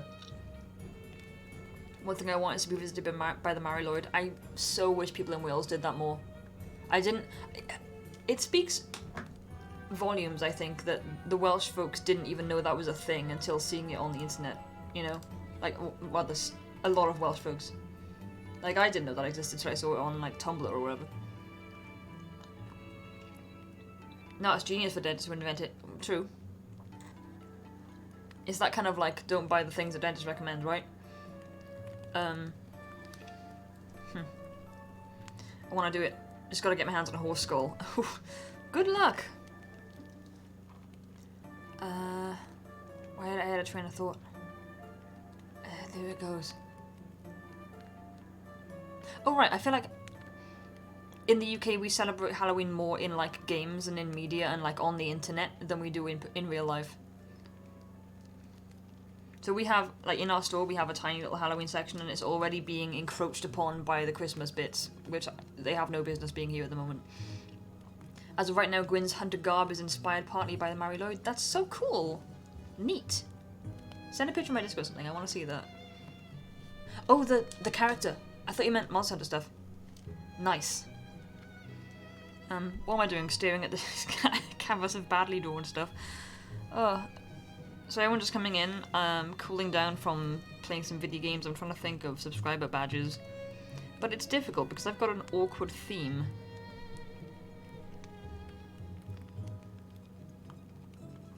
Because I kind of thought like different levels of tickets would be in the idea, because if you're on my Discord, there are different like ranked roles on the Discord which have different ticket related names. Like there's backstage pass, front row, then there's standard ticket. So like, I could have done something like that, but then I guess it would work. It would just be different coloured tickets, maybe with a slightly different appearance. Help.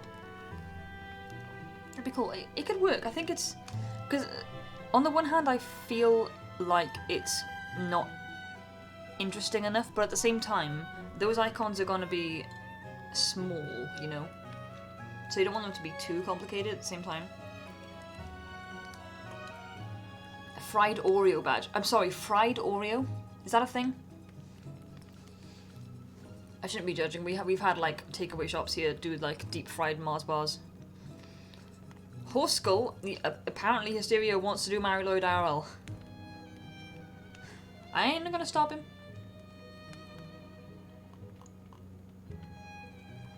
No, Horse Skull, Horse Skull. You could have Gwen wearing a horse skull as like a mask. That might be too much. I know you don't want to cover his face too much. But like... Oh. So... My standard ticket, the one that you see for the channel points, is like this. It's like an old-timey kind of punch-out ticket. Oh, what am I doing? Can't draw. Art streamer can't draw. Mort 7. I know where you live. He does know where I live, which is a bit alarming. We have fried butter. No, I have never tried it. Don't care for a ton of fried food. That's just... I don't see the appeal. Like, I've heard of people just, like, as kids eating butter and that kind of thing, and, like, I think even as a kid I couldn't see the appeal in that. It just tastes like it would just be too much. I'm a radio pantry after a rap battle. I forgot the whole thing with Mary Lloyd for a second. I thought you were just randomly challenging me to a rap battle. Carnival food, not normal. American food. I would have hoped that was not normal, but even so, that's gross. Like, you ever have a cupcake where there's just like too much butter frosting on top, and you take a bite into it, you're like, my mouth is full of butter. Like, this is just too much. It just seems like it would taste like that. Fried butter sounds so good. Wait, no, it sounds the opposite. The hell. Ew! Going to the Mist did a really fast 180 on that one. You thought it sounded good for a split second, then came to your senses.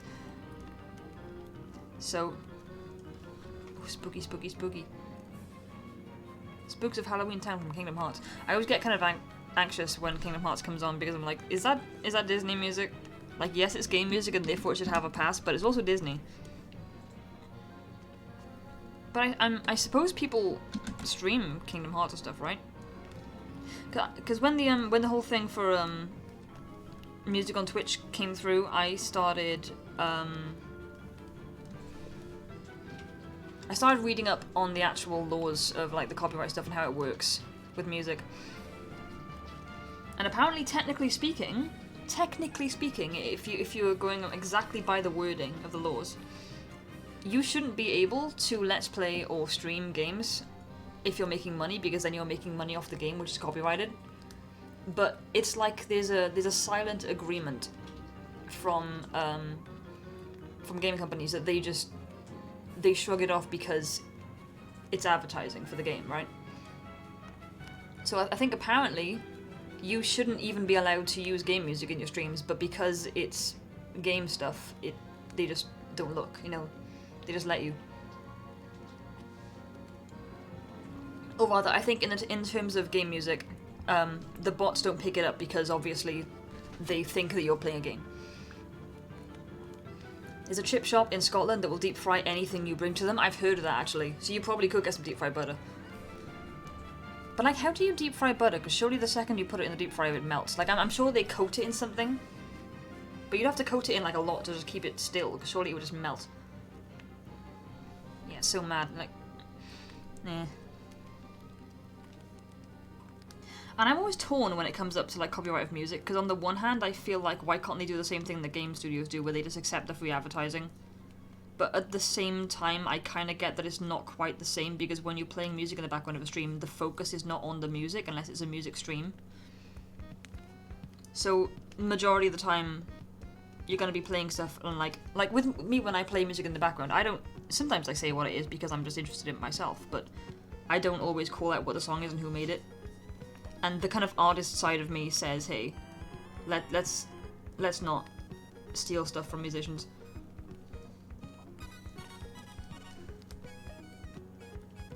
I don't know why I decided to do that on each individual one after just copy pasting a lot of them. But it would probably be something like, badges, concepts. It would probably just be something like different coloured badges. So it'd have to be like, or maybe I could just have them start out really plain. And then, oops, let's do another layer. And then make them go like sparkly or have things on it or something. 1, buy Domino's pizza. 2, ask them to deep fry it. 3, get coronary heart disease. And so I squinted at Domino's pizza because that's already, you're already in for a bad ride. Not super hating on Domino's, it's just I've had some bad experiences with them. The last time I got pizza from Domino's, it actually wasn't too bad. But a lot of the times in the past when I've had stuff from the Domino's near us, it's been like, it's really kind of greasy, but like low key, so you don't notice it when you're eating it, but then you have this like horrible greasy taste in your mouth for ages afterward. If you like Domino's pizza, I will bully you. It used to be my favourite one out of all the various fast food pizzas we have around here. I most of the time get Papa John's these days, which, like, I know I'm gonna get bullied for it. Papa John's is not good. It isn't good pizza. But the deals are so good. They have really good deals and really good sides. And the area that I'm in it's kind of an urban area, suburban area. And we're just out of reach for a lot of the good places. So we kind of only have like Papa John's and Domino's that will deliver to us. And the Domino's by us is not great. I've had good Domino's in the past, but the one by us for some reason just isn't up to par. And the majority of the time, in my personal opinion, the Domino's near us is actually worse than Papa John's, so we just stick with Papa John's. Papa John's is weird. It's like the pizza bases are kind of cardboardy, and their cheese is always a little bit intense, like kind of fake tasting. And they do everything with this like garlic butter dip that's like 5% garlic and 95% butter, which is just really gross. Like, it always sounds like a good idea, then you have a bite of it and you're like, oh, why did I do that?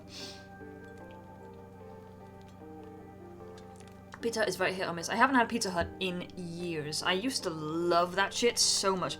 When they still had one open in my, not my hometown, but my nearest town when I was growing up, we used to always go there for parties, like me and my high school friends. If it was anyone's birthday, it was Pizza Hut, without a shadow of a doubt. They got pizza, they got an all-you-can-eat salad bar, they got everything.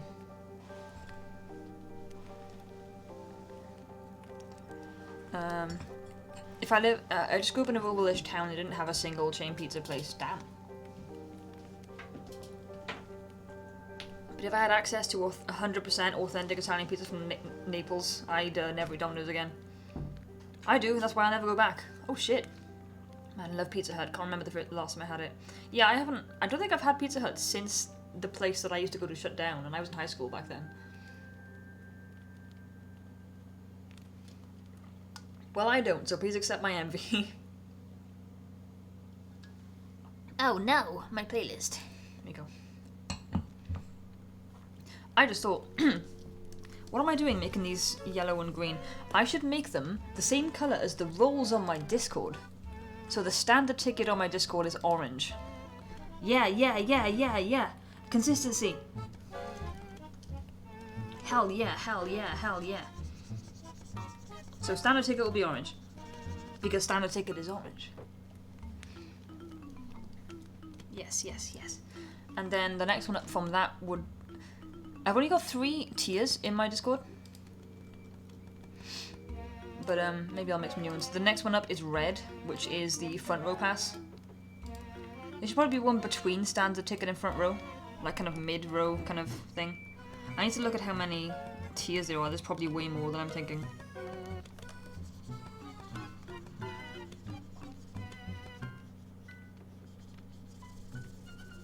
And then obviously I'll redo them in a much less sketchy manner. Okay, you guys are now the rejected sketches. You may still exist, but you have to go over there. Thank you.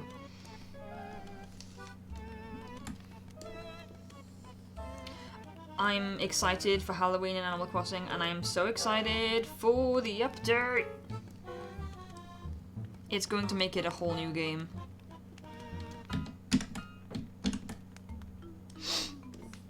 And I'm really excited for Grin of the Mist Commission to be done. And I thought of that because whenever I think I can't wait for November 5th, I'm like, I've got a deadline before that.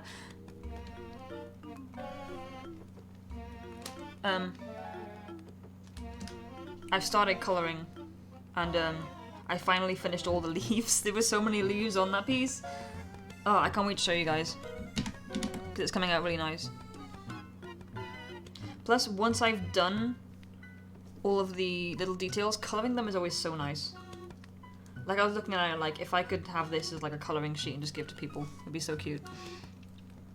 Obviously, it's not my character, but hydrate. I just finished a whole cup of tea, but okay. Although I think tea kind of like negates itself because it's water, mostly.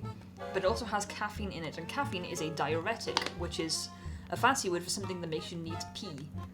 Which is why, when you drink Monster or coffee, you gotta piss afterwards, because it's the caffeine that does that to you. I want to go back to Italy now, see some family members, and eat some really good thin crust. Oh. I would love to go anywhere outside of the UK. You just reminded me, I went to Pizza Express recently-ish. Like, I went out to the bay with Strove. I say recently-ish, things were still kind of newly open. Maybe it was summer.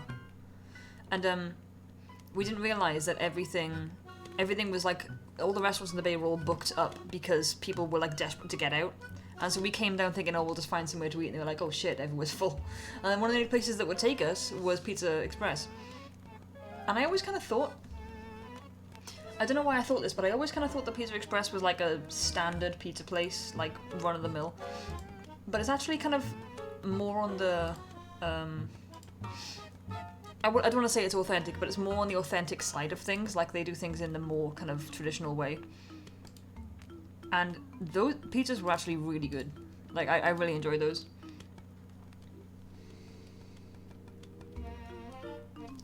That, and they had gelato there as well, which is awesome. Strove got really excited because he's had gelato before and I haven't. He was really hyped to see my reaction, because I kind of just thought gelato was just another word for ice cream. I didn't realise it was different. But it was so good. That, and my mind was blown open because they had the pizza that I had like, it said it had like sweet peppers on it, or sweet chili peppers or something like that. Maybe it was just sweet peppers. Which, we couldn't figure out what they were, because we kept on, I was googling it on my phone, and it kept on coming up with just regular bell peppers, but the stuff they had on there, they were not regular bell peppers, they were like really sweet, and really, really nice.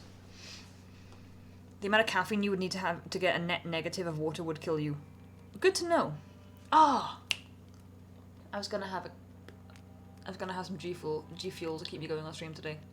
I'm keeping me going anyway, so it's fine. Yes, I have G Fuel now. I ordered a full tub of PewDiePie's flavour because I'm cringe. There was a discount, and a lingonberry's nice. So the only downside, G Fuel's actually really good. It's really nice. It's sugar free. I didn't think it was sugar free.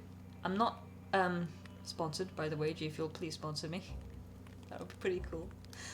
Yeah, sponsor this person that currently has 9 people in the stream chat. Yeah.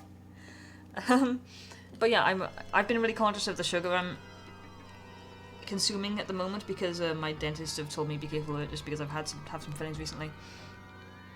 So I've been very conscious of that, but it's, yeah, completely sugar free. The flavours are really good. I mean, it's a caffeine drink, so it's not going to be like, it's not as perfectly healthy for you as everyone says it is. It's, you know, it's a caffeinated drink at the end of the day.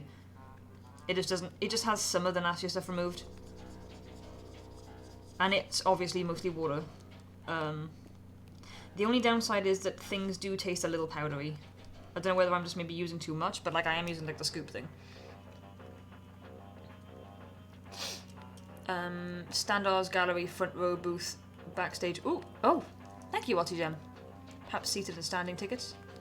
Tiramisu gelato makes me happy cry, you simply don't get it here. F. That's a big F. I'm really jealous. Strove's brother is constantly in Italy. Like, it's basically a second home for him at this point, because his girlfriend is from Vienna. Vienna. No. Is that a place? Am I crazy? The place with the water. With the aqueduct, is that what it's called? Yeah, Vienna. Wait, no, Venice. That's it. I was like, I knew it's a V. I know this doesn't sound right. Vienna, it came up saying Austria. Yeah, okay. It's Venice, yeah. Okay, bully the streamer. Venice. She's from Venice. Well, I'm stupid. And she has family over there. And he's constantly visiting. Anyway, what was I? Alright, I was gonna go onto my Twitch settings and actually look at how many like tiers there are to subscriber badge thingies. Where is it? Community viewer rewards. Channel points? No, emotes. Where have I seen it? Roles. Roles? No, that's for moderators. I've definitely seen it. If it's not in community and viewer rewards, where would it be?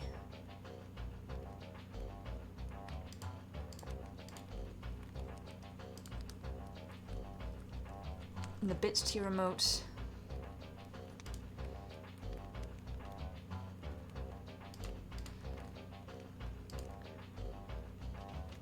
Brand?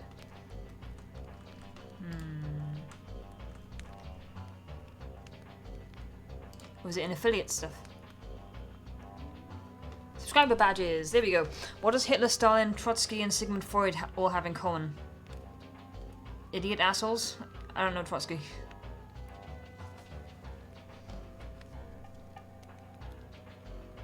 Oh, currently there are 1, 2, 3, 4, 5, 6, 7. This is 8. Nice, okay. They dead. That's true, true, they are dead. Mommy issues. Oh dear. Okay, so currently I have 7. There's like an 8th one that's locked. Your next badge slot will unlock in December. Okay, so I will have 8. They all lived in Vienna in 1913. Oh shit, okay. Huh.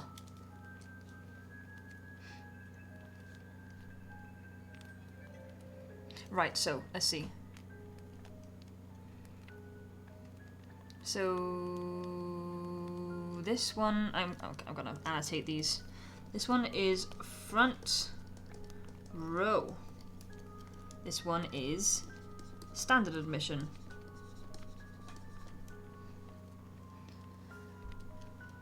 This one here is backstage. And this one is actually the colour for me in the Discord, so we're gonna make this one VIP. I think this is the winning idea, to be honest. I'm gonna run with this. It's better than having nothing, I think. Now, what were the recommendations Artie had? Because those were some good idea.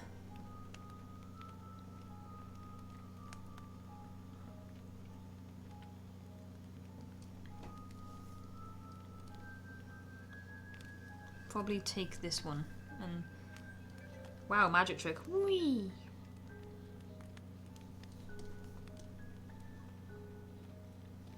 Let's put you here.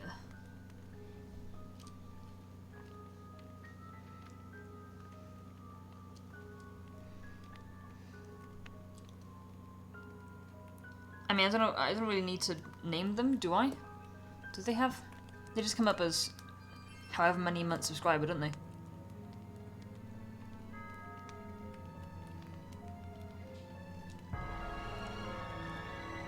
I do want them to get fancier rather than just changing colours. How many colours are there? I haven't done blue. I need to do a yellow ticket. Are there 8 colours I can use? Probably.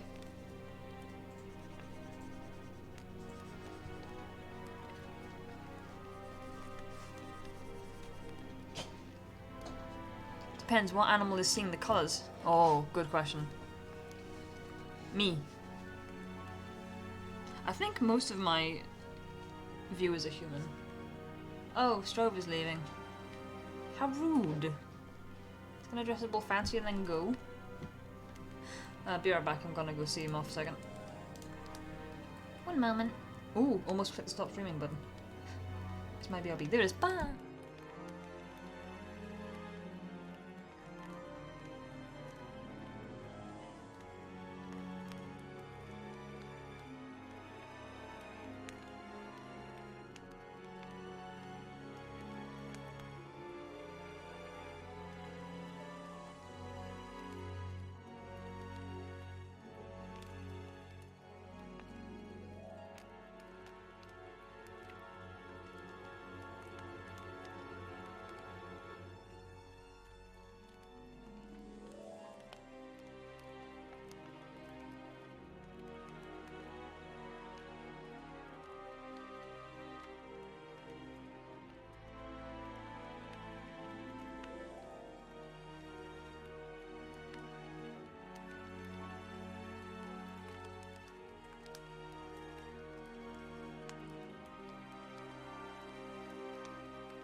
Mama Germany, what a good opportunity for me to go, hey, get on the Discord. Ha ha ha ha. I can't spell. We saw this earlier when I was doing the text games. Not many. You know, I like to think that my audience is like half and half human, half not, half other. We're very inclusive here. Anyone want to see my cat? Everyone does. Trick question, always assume we say yes. I am looking respectfully. Jerry! So, I need a cat so bad. I decided that once the house is done, I'm getting a cat, but like, I haven't done the research yet. And what's the other thing? We still haven't quite finished yet. We've got like an open fireplace that needs finishing up. I wandered into Pets at Home the other week and had a look around at like cat beds and cat trees and stuff. Trying to guess how much it would cost. I've never adopted a pet of my own before, so I have no idea where to even begin.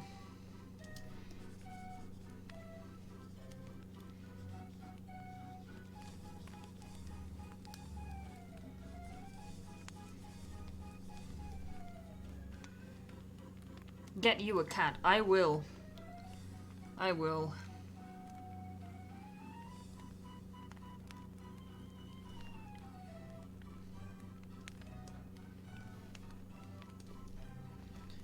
Why does this playlist know me?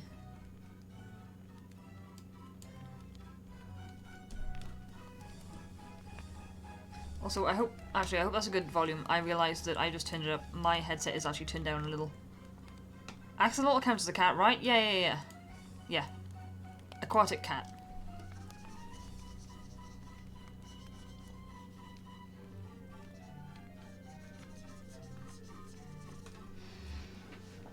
Catfish. Yeah. Catfish.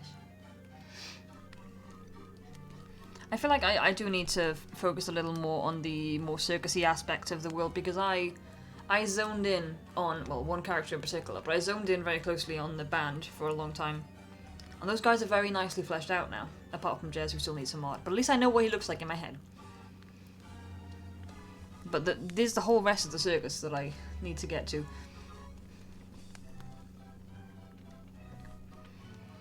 Some aquatic lawyer just sent you a cease and desist. Uh-huh. I was gonna open my Scream. 1 second. I'm gonna turn off the mic just so I don't rustle at you guys.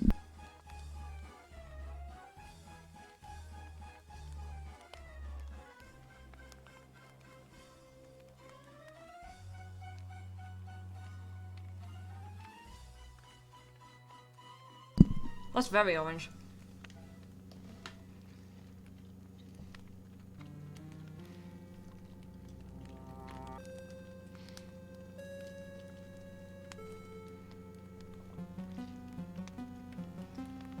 Very animated nom. It was a bit, wasn't it? The spirit of the streamer girl just possessed me for a second there.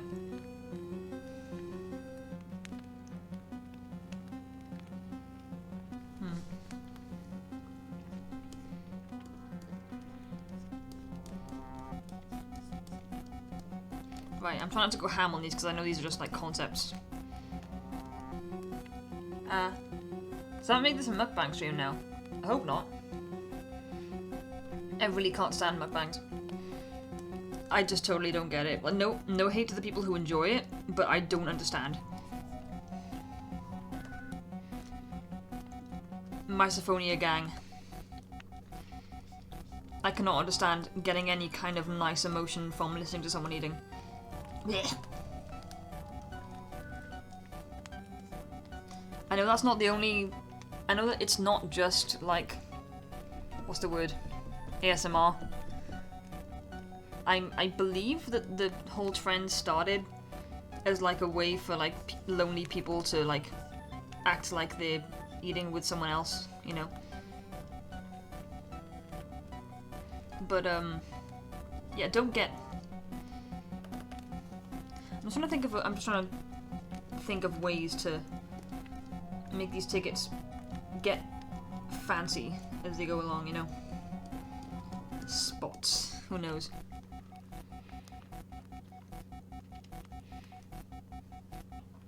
Only person that gives me a nice emotion while eating is me.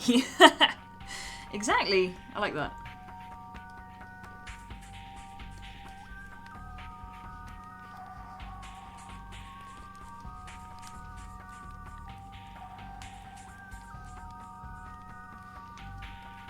Imagine getting misophonia from yourself. True hell. Yeah.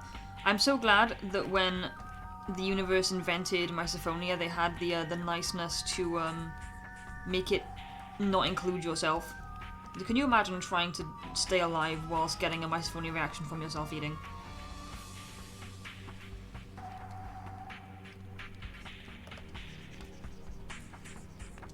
I'm gonna make it like, can I do like shiny holographic or something? Somehow, I don't know how I would draw that, but you know what I mean? Glitter, glitter. I'm just kind of throwing ideas out at this point.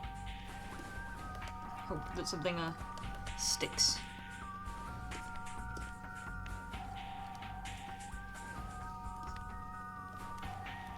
Maybe it's too garish, but gotta go, gotta get ready for work. Then I go to Spooky Town yet again. Oh, nice, cool. Are you going where I think you're going? Good luck with work. Hope it doesn't take too much time out of your day.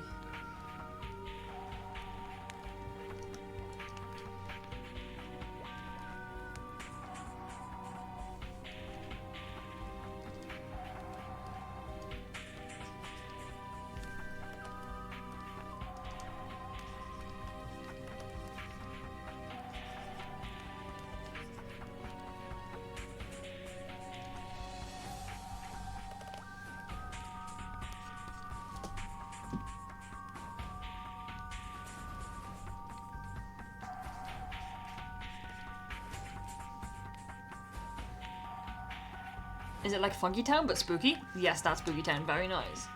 The only thing I'd eat is a gun barrel, and then I'd probably cry from the misophonia. Ah! What a horror story. Oh. Work is trying to contact me. Not today. Oh.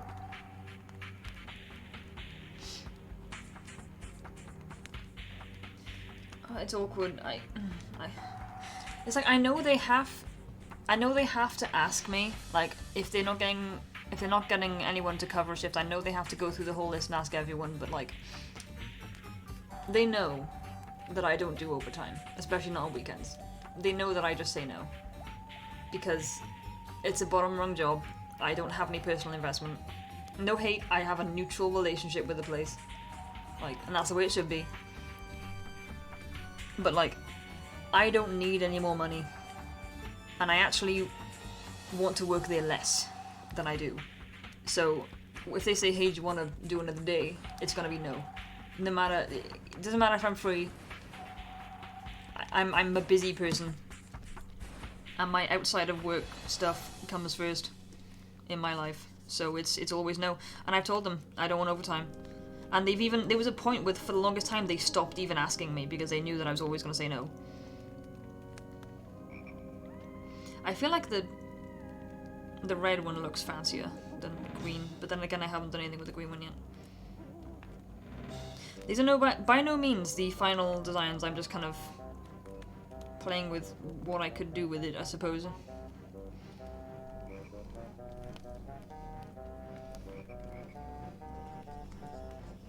Oh, whenever you do the pencil brush any bigger than 100, it like lags. It's not unusable, but that's just like money. Credits. Damn big flex. But yeah, when I say I don't need the extra money, like, I'm not loaded. I don't have a lot of spending money, but like, I can pay the bills and I can buy my groceries. And I have a little bit of spending money every month. And that's like, you know, I don't have a dire need for any more. So, the need is not great enough for me to do an extra day in work, you know? It's not a very team player thing to do, DollDirector. This will go down in your review. Have you been seeing all those posts floating around recently of people being spoken that way? I couldn't get over the one that was like, a bartender was saying like, oh, no, I don't want to work early tomorrow, I've been drinking tonight. Like, and it's my holiday. And the boss was like, shame on you for drinking, you should always be ready for work. Like, who are you? Excuse me? Know your place. You are my part-time day job, and I do not kill you. Humble flex.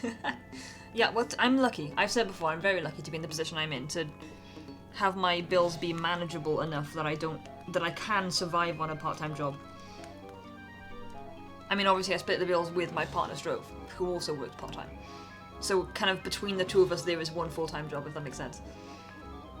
outright quits and tells him to eat my ass. I love that one so much. It was so good. I feel like so many bottom rung, like entry level and minimum wage jobs have this problem where everyone who's working there knows the deal. They know that they're doing it to pay the bills. They know that they don't actually personally like the place, and maybe they don't even like working there, but it's easy, it's money. And there's an agreement between everyone working like in the actual place that they just understand. That's how it works, alright? And no one argues with it. And that's the way that I see it as well. It's like, don't be lazy, right? Do the job right, do what you're paid to do, but that's all, right? When you clock out, you just stop thinking about it and you leave. And I think that's a healthy way to approach those kind of jobs. But those kind of jobs always seem to have the managers and the bosses that don't get that, you know? That for them, it's their whole career, it's their whole job, it's their whole thing. And they seem to think that everyone else should think that way about it, and if they don't, then there's a problem. And it's like, the amount of times that I've wanted to take a manager and just sit them down and just be like, listen, your relationship with your staff and with this place in general is going to be so much better if you understand that no one cares about this place when they're working the lowest position, and they have no reason to, you know, and that's okay.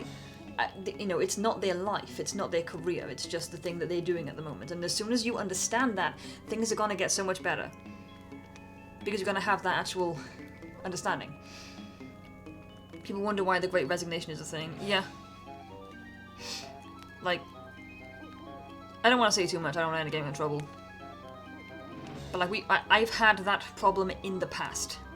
When I have been working lower rung jobs, I have had that problem with a manager. For them, it is their whole life and it is their whole career because they've climbed up the ladder and now they're in the management, you know? And they're full time, and that's their thing that they are doing with their life at the moment. Whereas like everyone who's working part time in the lowest rung, this is just a thing they do like 2 or 3 days a week. You know, their main thing in life is something else, and they just don't get that. It's like, have you ever worked a minimum wage job? Did you care about that? The only reason I cared at my last job was to protect my own ass. Yeah, like, don't get me wrong. I think there's a degree you should care. Like, if you're one of those people that does the absolute minimum, below the absolute minimum, you know, and just doesn't give a shit, and just does a half-assed job of everything, it's like, come on, grow up, you know? You're only hurting your colleagues by doing that kind of thing. So I think, I personally believe in, like, doing the job right and caring just enough, but don't care equivalent to your wage, like, you know? Turn up on time, clock in, do the job you're paid to do correctly. Don't half-ass it, just do it right. Don't go out of your way, but do it right. Do what you're expected to do what you agreed to do, then go clock out and leave, and just don't think about it till you're back in again.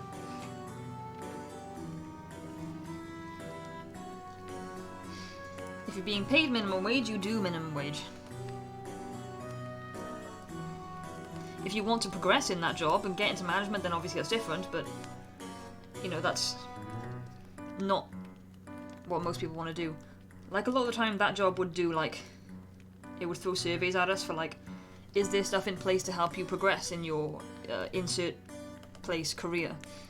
And it's like, well, yes, but I'm not using it because I don't want to progress. I don't have a reason to progress. I don't want to get a better job here. I want to get a job somewhere else. This is just what I'm doing to pay the bills. I think I've made my point at this point. I'm just retreading old ground. That's a paintbrush.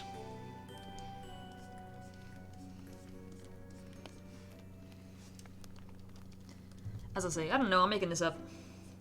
These designs. They look like chocolate bars or something. Which led to me telling a head chef to go fuck himself when he kept demanding caramel syrup when we've been told specifically it's not for staff. There's a damn camera staring at the coffee machine.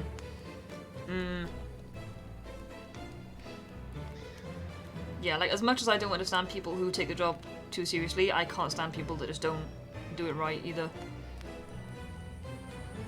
So there you go, there's some concepts. I like the red one. I'll probably think of something better, and that will be the subscriber badges going forwards. here. How long have I been on? 3 hours. Shit. That is a time. What else was on my to-do list? Ooh, I can actually go on my to-do list and cross out concept subscriber badges because I've done it. Hell yeah.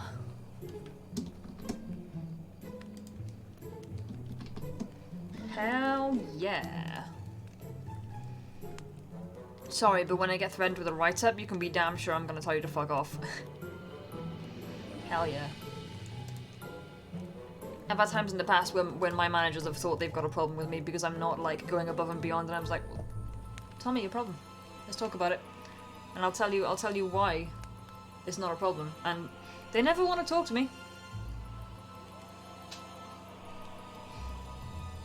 The only time I really had a full-on chat with the manager was the one time that I like to be dramatic and say that I got into a fight with a shoplifter or that I tackled a shoplifter, but that's not exactly what happened. The dude walked into me, is what happened.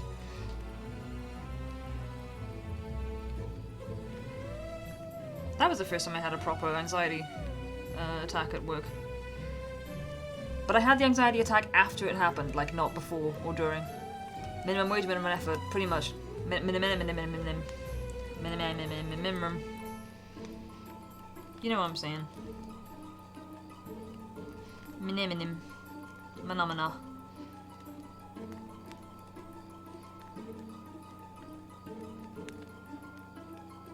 Hey, I've actually got the... There you go, that's the tickets one. In all its glory. Tiny, tiny, tiny. Anyway. Where was I at? Just taking a look through this folder here.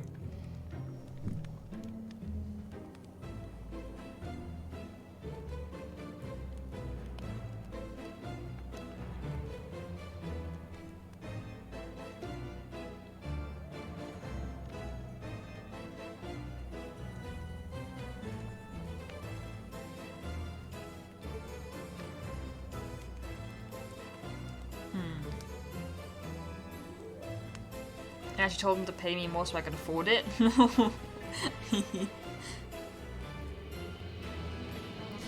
While I'm looking through my folder, take a look at some normal cats I drew recently.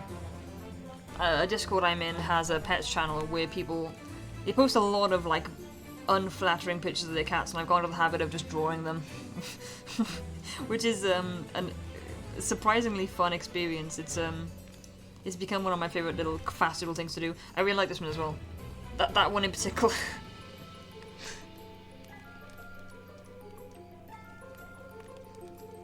Maybe I should start doing that on my Discord. I would love if people start sending me pictures of the unflattering pictures of their pets and I start drawing them. I love it.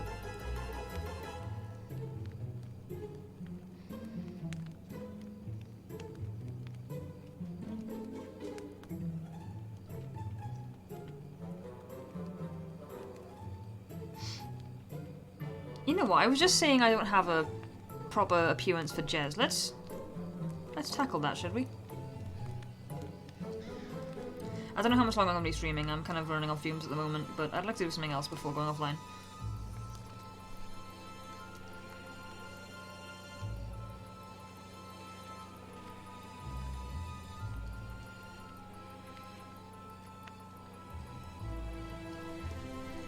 So, Jamie is the bassist. Why is this coming out really, really light? Oh, it's paintbrush. That's why. There we go. No!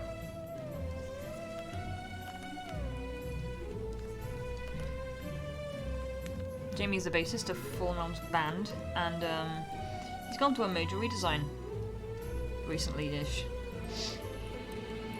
And I've got a vague idea in my head of what he looks like, but it's not exact. So let's explore that, shall we?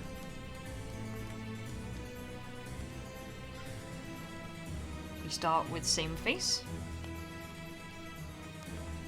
Ear, just to anchor where things are. All my ears come out pointed these days. Alpha motherfucker. It pays to not be a customer-facing role in hospitality. You're allowed to be somewhat abrasive. That's true. I've never done it myself. I've always been customer-facing. Although I've been exploring a phenomenon recently where, for some reason, I confuse people when I'm in work. As in, they think that I'm not from the UK. And they can't quite tell where I'm from, and I have to awkwardly tell them that no, I am from the UK. I was born here in Wales, and I've been here my whole life.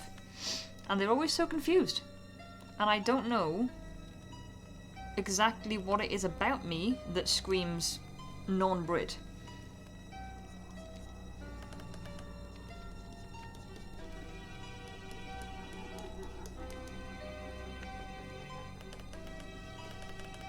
Needs to be a little bit more kind of slumped. And I'm starting to think that in my efforts to be more clear-spoken when I'm doing customer service voice stuff, I think that somewhere subconsciously my brain is equating clear with American. It's all the Swedish black metal changing your accent, or the German, that too. So I've caught my foot in my chair. I know my accent is a little thicker than yours.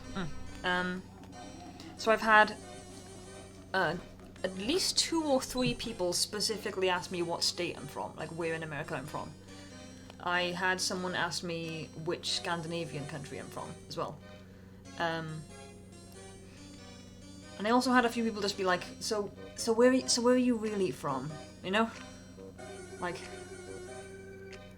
I even had a colleague one time, like, sitting in the staff room, like, so where do you actually come from originally? I was like, and I'm thinking, oh, maybe they've picked up that I don't sound like I'm from like the city I'm in, so I'm like, I mentioned my hometown, like, and they're like, where's that?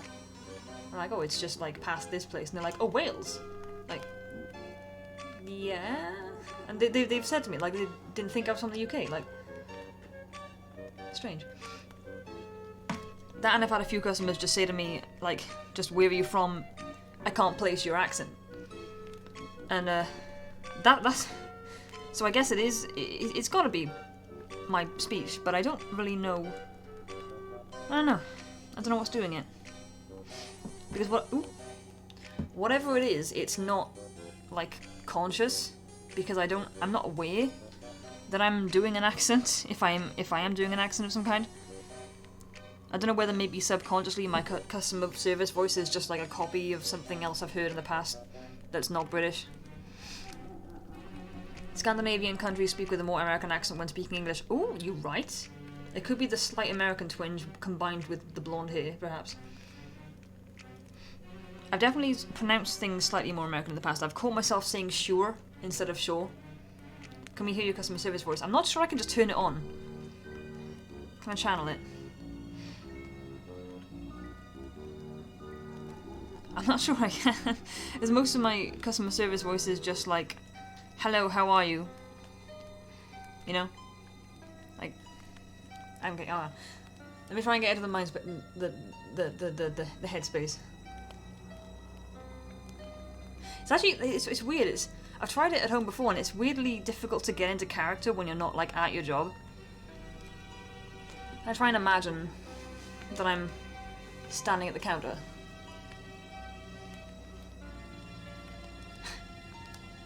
Get in, shut the door. Hey, alright, how are we doing today? Do you want a bag with that? Alright. Like that's and that is £4.20 when you're ready. Do you want your receipt? Okay, thank you, bye now. Like it's not really anything crazy. See, that's not even exactly what I sound like because I'm not in character. Ew, fake happy. I'd rather not. I don't think I could handle how dead you feel inside. Excuse me, where's the milk? Oh, is it on the shelf? Okay. What, do you want me to check out back for you? Are you after what, blue top? The blue top £4 now. Okay, I will check out back. I don't know if we have any. Usually what we have, it's on the shelf. So I'll check out back for you. You wait right here. It is a bit, isn't it? Wait right here. Oh my god, I'm American when I'm in work. Why am I doing that? Why is this triggering me?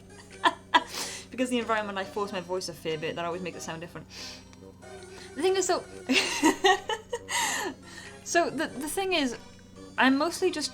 when I'm doing it, I'm trying to be... I'm aware of the fact that I, like, stammer. And sometimes I slur my words.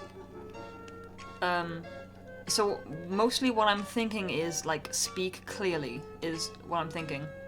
Why is clear just American in my head?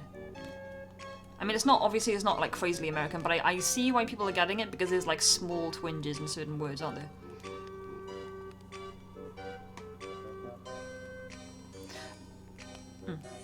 I was gonna say one that I say very, very often, but then that would actually give away where I work, so never mind. You sound like you one bad day from going postal. Like the, oh yeah, excuse me, this was meant to be in a deal. And you go check it for them, and you're like, oh yeah, so that's actually on our loyalty deal. So like, if you have your loyalty card, you use that at the till. Let me go check that for you, that kind of thing. It's not... I feel like I'm not actually doing my real customer service voice because I'm not in the environment. It's so weird. I've heard people, like, just switch it on, and I don't think I can. I'm doing, like, an impression of myself. It's so weird. I fear this. You should come to see me in work, and you'll see it.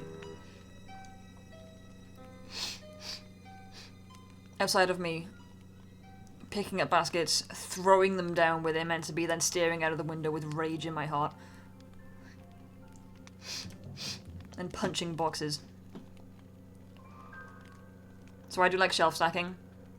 And the amount of like boxes of stock that open so much easier if you just hold them and you just punch them on the side. Like, you know those like Cadbury buttons?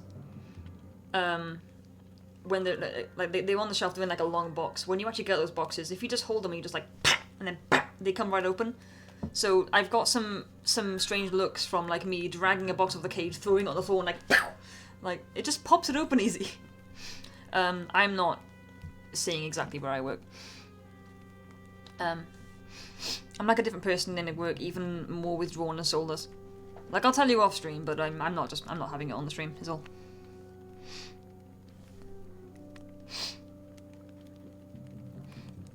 It's weird, I feel like I'm more outgoing in work just because I have to be. Like, I actively make effort to talk to people if they look like they're kind of reciprocating. I was a minion for a while, but I escaped the collective. That's the dream, dude. That is the dream. I'm working on it. I'm now in a position where I'm free to actually apply for the job, so I actually need to send out some applications this weekend.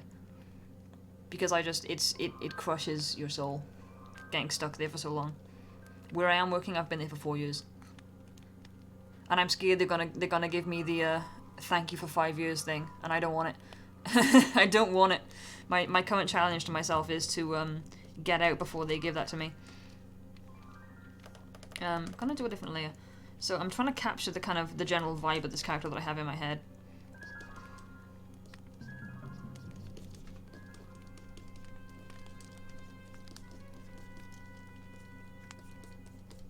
He looks a little buffer than he's meant to. I was trying to get him kind of hunched.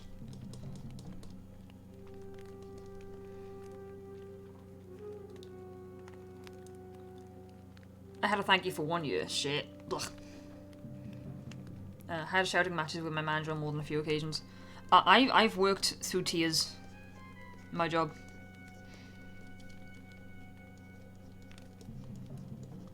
My first place was a work. So I've only worked for one like thing, but I've been in different locations.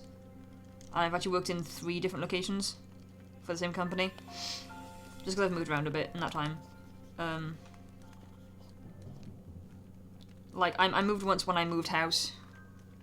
And then I moved again just to get closer to home. Because the first place I was in was quite far away. Boy wears layers.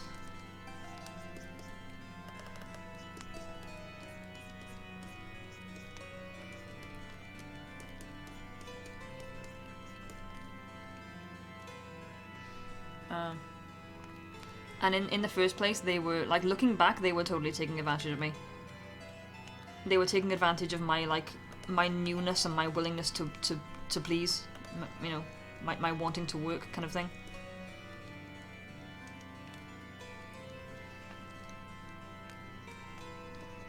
They had me working obscene amounts. Like, just the things they expected, the amount of stuff they expected me to get done in a shift was ridiculous. And when I've told other people, you know, working for the same company in those different locations I moved to, what they'd expect me to have done in a certain amount of time, they've laughed at me and they've been like, no way. Like, you're kidding. Like, no. That's what they expected of me. And I am actually convinced that they only did that to me personally because I was new. Because of all the people working in that place, I was always running around like a headless chicken, sweating, bruising myself to hell and back, and like freaking out. Meanwhile, all my co-workers, everyone else that had been there longer, was just chilling, you know? And despite everyone else chilling, hanging around and chatting and just kind of plodding along, and me, like, putting blood, sweat and tears into it, I was always the one that was letting the side down. So, like, do the maths, you know? It doesn't really add up. I got a certificate and a little badge. Gave my badge back when I quit. Yeah, no thank you. Me, I hate most people and can quite happily be on my own for weeks at a time. Also me, let's work in social jobs because there's nothing else. Yeah, unfortunately those are all the easy ones to get into. So a customer grabbed my butt one time. Oh my, I've in the past I've thought about what I would do if I was in that situation. Spoke to my manager about it and he wouldn't do anything about it because both I and the person that grabbed my butt are trans. I pointed out that if it had been someone that was born female, the customer would have been banned from the store. Yeah, what the fuck? What does that have to do with anything? Like, what? Why does that matter? It's sexual assault. It's literally, they committed a crime.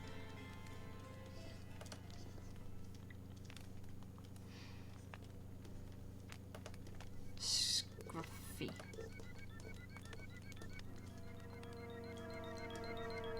So this is kind of the image I have for new jazz going forward. I know I'm saying new jazz as if you guys know what old jazz look like. He didn't look like this. Similar, but... Yeah, but it looks bad when you ban a transgender person because equality of... You know, equality means that equal treatment. It means you were treated the same for both good and bad. You don't stop being a bad person just because you're in like a marginalized group. Like, people are bad. Everywhere you go. That's just people. It's just human beings. I don't want to quite have the same, like, thing going on as Deuce. So it's, but, like, you know, it's scruffy, kind of bushy hair.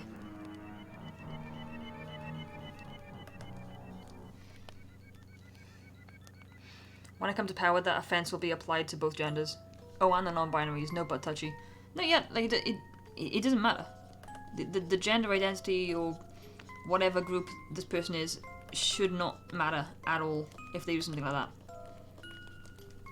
As far as I'm concerned, when you do that, you are just a person that has committed sexual assault, and that's what you are. Regardless of anything else.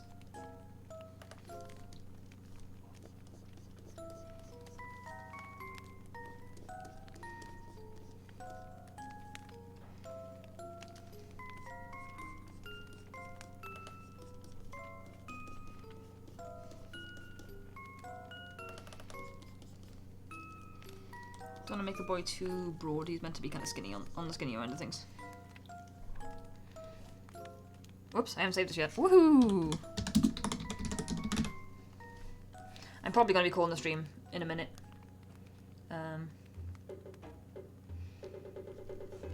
Got no one else online at the moment though. Nell said she's going to be streaming at 12 and now it's 4.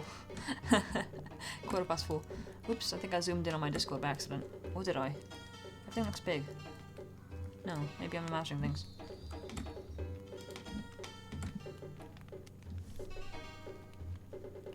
Ah, there we go.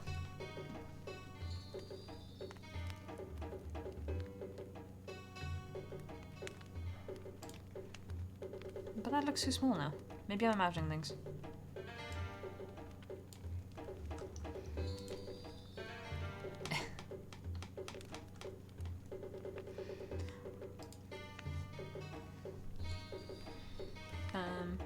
Shouldn't even matter if you're not into the person, still a no-go, yeah. The bit that really pissed me off was my manager agreed with me that the person would be banned in a different circumstances. So, point proven. Should have gone to HR with the query. I would have lit that place up. Go to social media and like call out the company by name if they don't do anything about it. Ran to the person that did it on my last day. It was quite nice to tell them that I was no longer being paid to play nice. Ooh. They're like, hello, motherfucker. Man, leaving a shit job is the best feeling. I mean, as I say, I've stuck with the same job this whole time, but like I've left shit places. Like my first location was absolutely shit. Let's stick with that for the time being. Okay, got fed up of running in circles of 40 minutes, gotta do some art. Okay. Peter Reaper came screaming into chat. Oh, you're going live.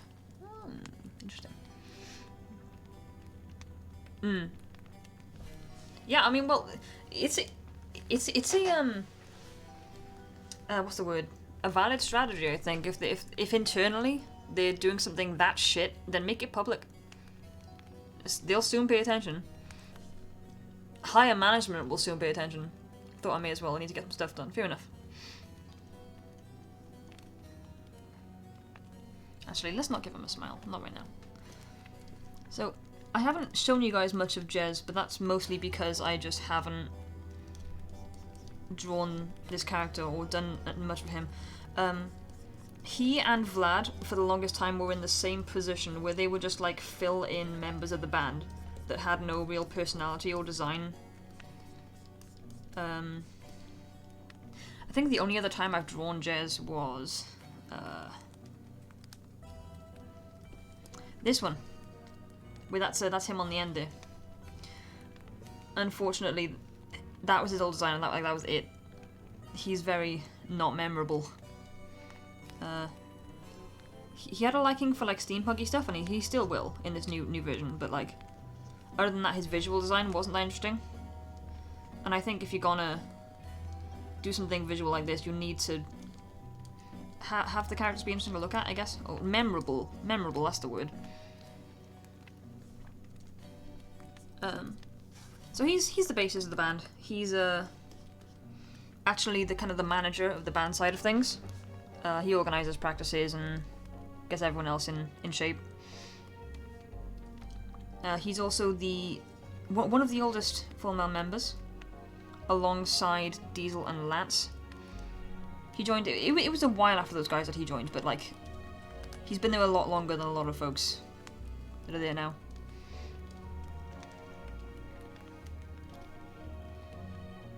And his main character trait is that he's sleepy.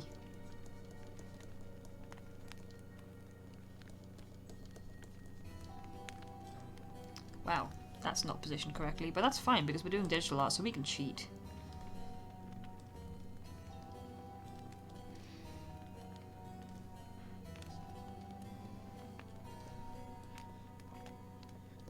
Oh, but yeah, quitting stuff. When I was doing my last day of my job in that first place, someone begged me to do an overtime shift the next day, and initially I agreed, and then as soon as I had agreed, I started regretting it. I was like, I don't want to come back tomorrow, I want to leave. And so, it was one of the few times that I, like, kind of lied. I went up to the dude that I'd previously agreed to, and I was like, I'm really sorry, I forgot I have plans tomorrow, I can't come in. And the way I kind of told myself, it's not lying, I do have plans tomorrow. My plan is not being here. Mama's better. Oh, good. I really should. I've not worked there for like 3 years though. Probably a bit late for it now. Oh yeah, blaze it. Blaze it. Alright, anyway. Look. Thanks for being here, Feather Weaver. The absolute list of reasons why I quit my last job.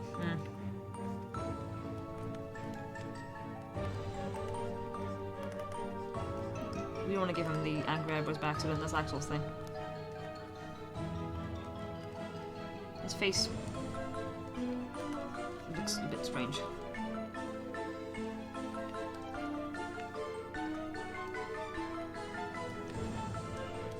Woo!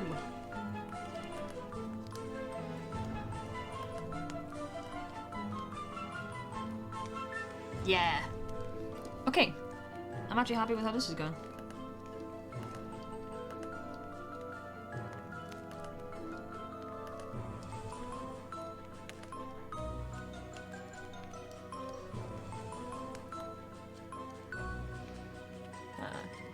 I love streaming because every night day I stream I have D&D, so I'm always busy. Yeah. It revolutionized everything when I learned that busy, you define it as an adult. Like, you can say that you have plans, you can say that you're busy, and like, you're planning on not going anywhere. Like, it's your time at that point. Like, you are a grown-ass adult. That is your time. If you have things that you want to do, including doing nothing. And I actually learned that from an old lady that worked at the first place I was at, because when I was at that first place, I was put on a contract where my hours were subject to change, and it kind of changed per the week. But then I had a line manager that was really shitty, stupid asshole, who he liked to try and intimidate people into doing extra shifts and that kind of thing. And he didn't know how the job worked. Like, the amount of times he'd come up to me and he's like, you need to do all this in this amount of time, and I'm just looking at him like, if you did this for 2 minutes, you would know that's not possible. But anyway, he was an idiot. He would always come up to me and say, like, I'm putting you on, can you do these overtime shifts? And if I try and, like, he's like, well, you have to. You're on a flexible contract. Like, I'm putting you down for them if you're free. But then I was told by some other member of the staff, hey, it's overtime, they can't force you to do it. But I was never really sure where I stood with it because of the fact that my hours were like a question mark on the contract, basically.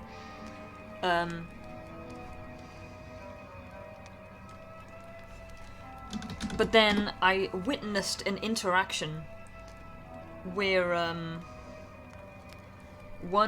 he approached an older lady who had been a member of staff there for much longer and said to her, hey, will you do like this Friday or this Saturday? And she said, no. Just like flat no. And I started listening because I'm like, she just said no. And he goes, why not? What are you doing? And she stands up and she looks at him and she's like, I'm gonna sit on the sofa and I'm gonna watch TV with my husband. Insert name. And he just like, oh, and off he goes. And I was like watching her like, you can do that? Like, it blew my mind. I was like, yeah, I guess you can.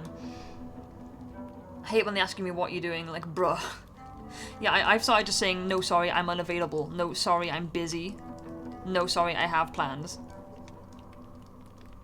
Like, I guess at the end of the day, you could just say, no, I don't want to, and they can't do anything about it. But yeah, I hate it when people ask me in person as well, because, like, it feels awkward saying it. Absolute chat of a woman. I know, I was watching her, like, I couldn't believe it. It was mad. My shoulder injury, the fact they cut my contract hours to 6, the fact they tried to get me to break the law when it comes to COVID, the fact that I'm always the one that runs around like a headless chicken, my commute time, the cost was ridiculous. To top it off, my manager would listen. All my manager would listen to was Tool. When they ask why after you said no, it just feels super invasive to me. It's like, yeah, why do you need to know? You are, bitch, you are my weekend job. I mean, I don't work on the weekends, but it's like, it's 3 days. Why not? Because I said so. Did I stutter? Perfect. Yeah, exactly. And Hysteria, they did that to me in my first place. They when I first started working there, I was doing like 30-hour weeks, or up to 36-hour weeks, and then it was like after Christmas it died down because they hired me just before Christmas. They put me down to like, what was it?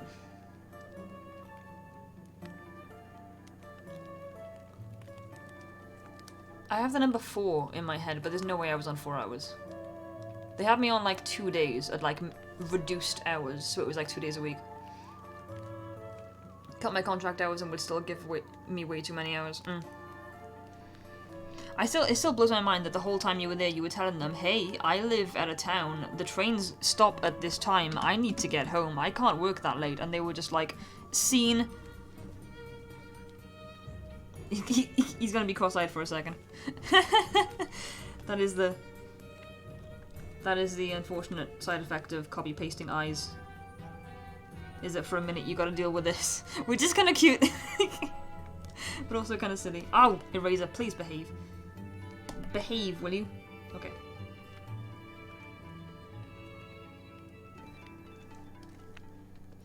Oh, that's a point. I just thought, I think I actually am gonna get a Switch capture card, and when I say that, I mean, there's someone I know who's selling an old one of theirs, and I think I'm gonna grab it from them. But I need to send them a message, in a minute. Right. Please keep a copy of that. No, it's on the stream. It's on the VOD. That shit sucks.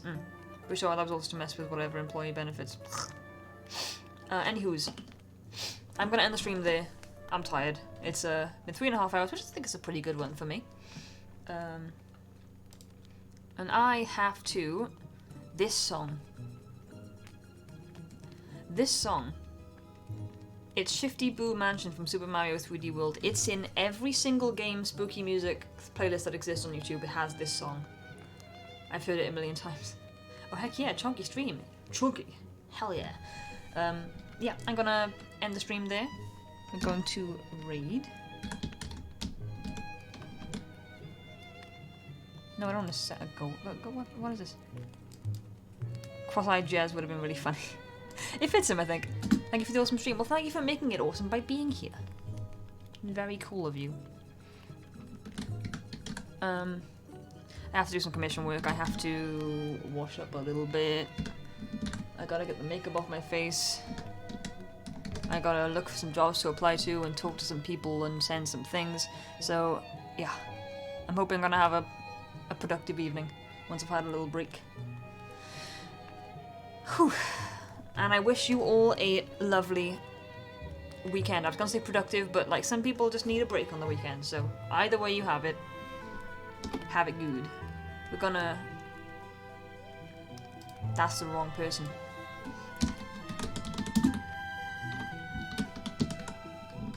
Good job I caught that in time. Fear the Reaper is the only friend who is on stream, so that's an easy choice. There we go. Thank you guys for all being here and just hanging out, making it cool even though I switched what I was doing like 3 or 4 different times.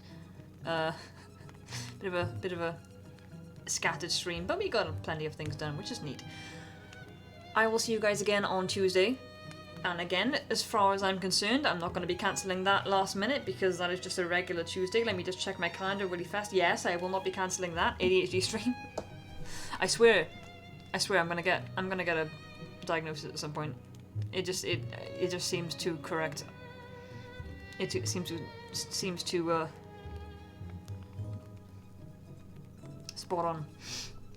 Anyways, that aside, I'll see you guys next on Tuesday. It'll be 12:30 PM BST with some art. And have a good one.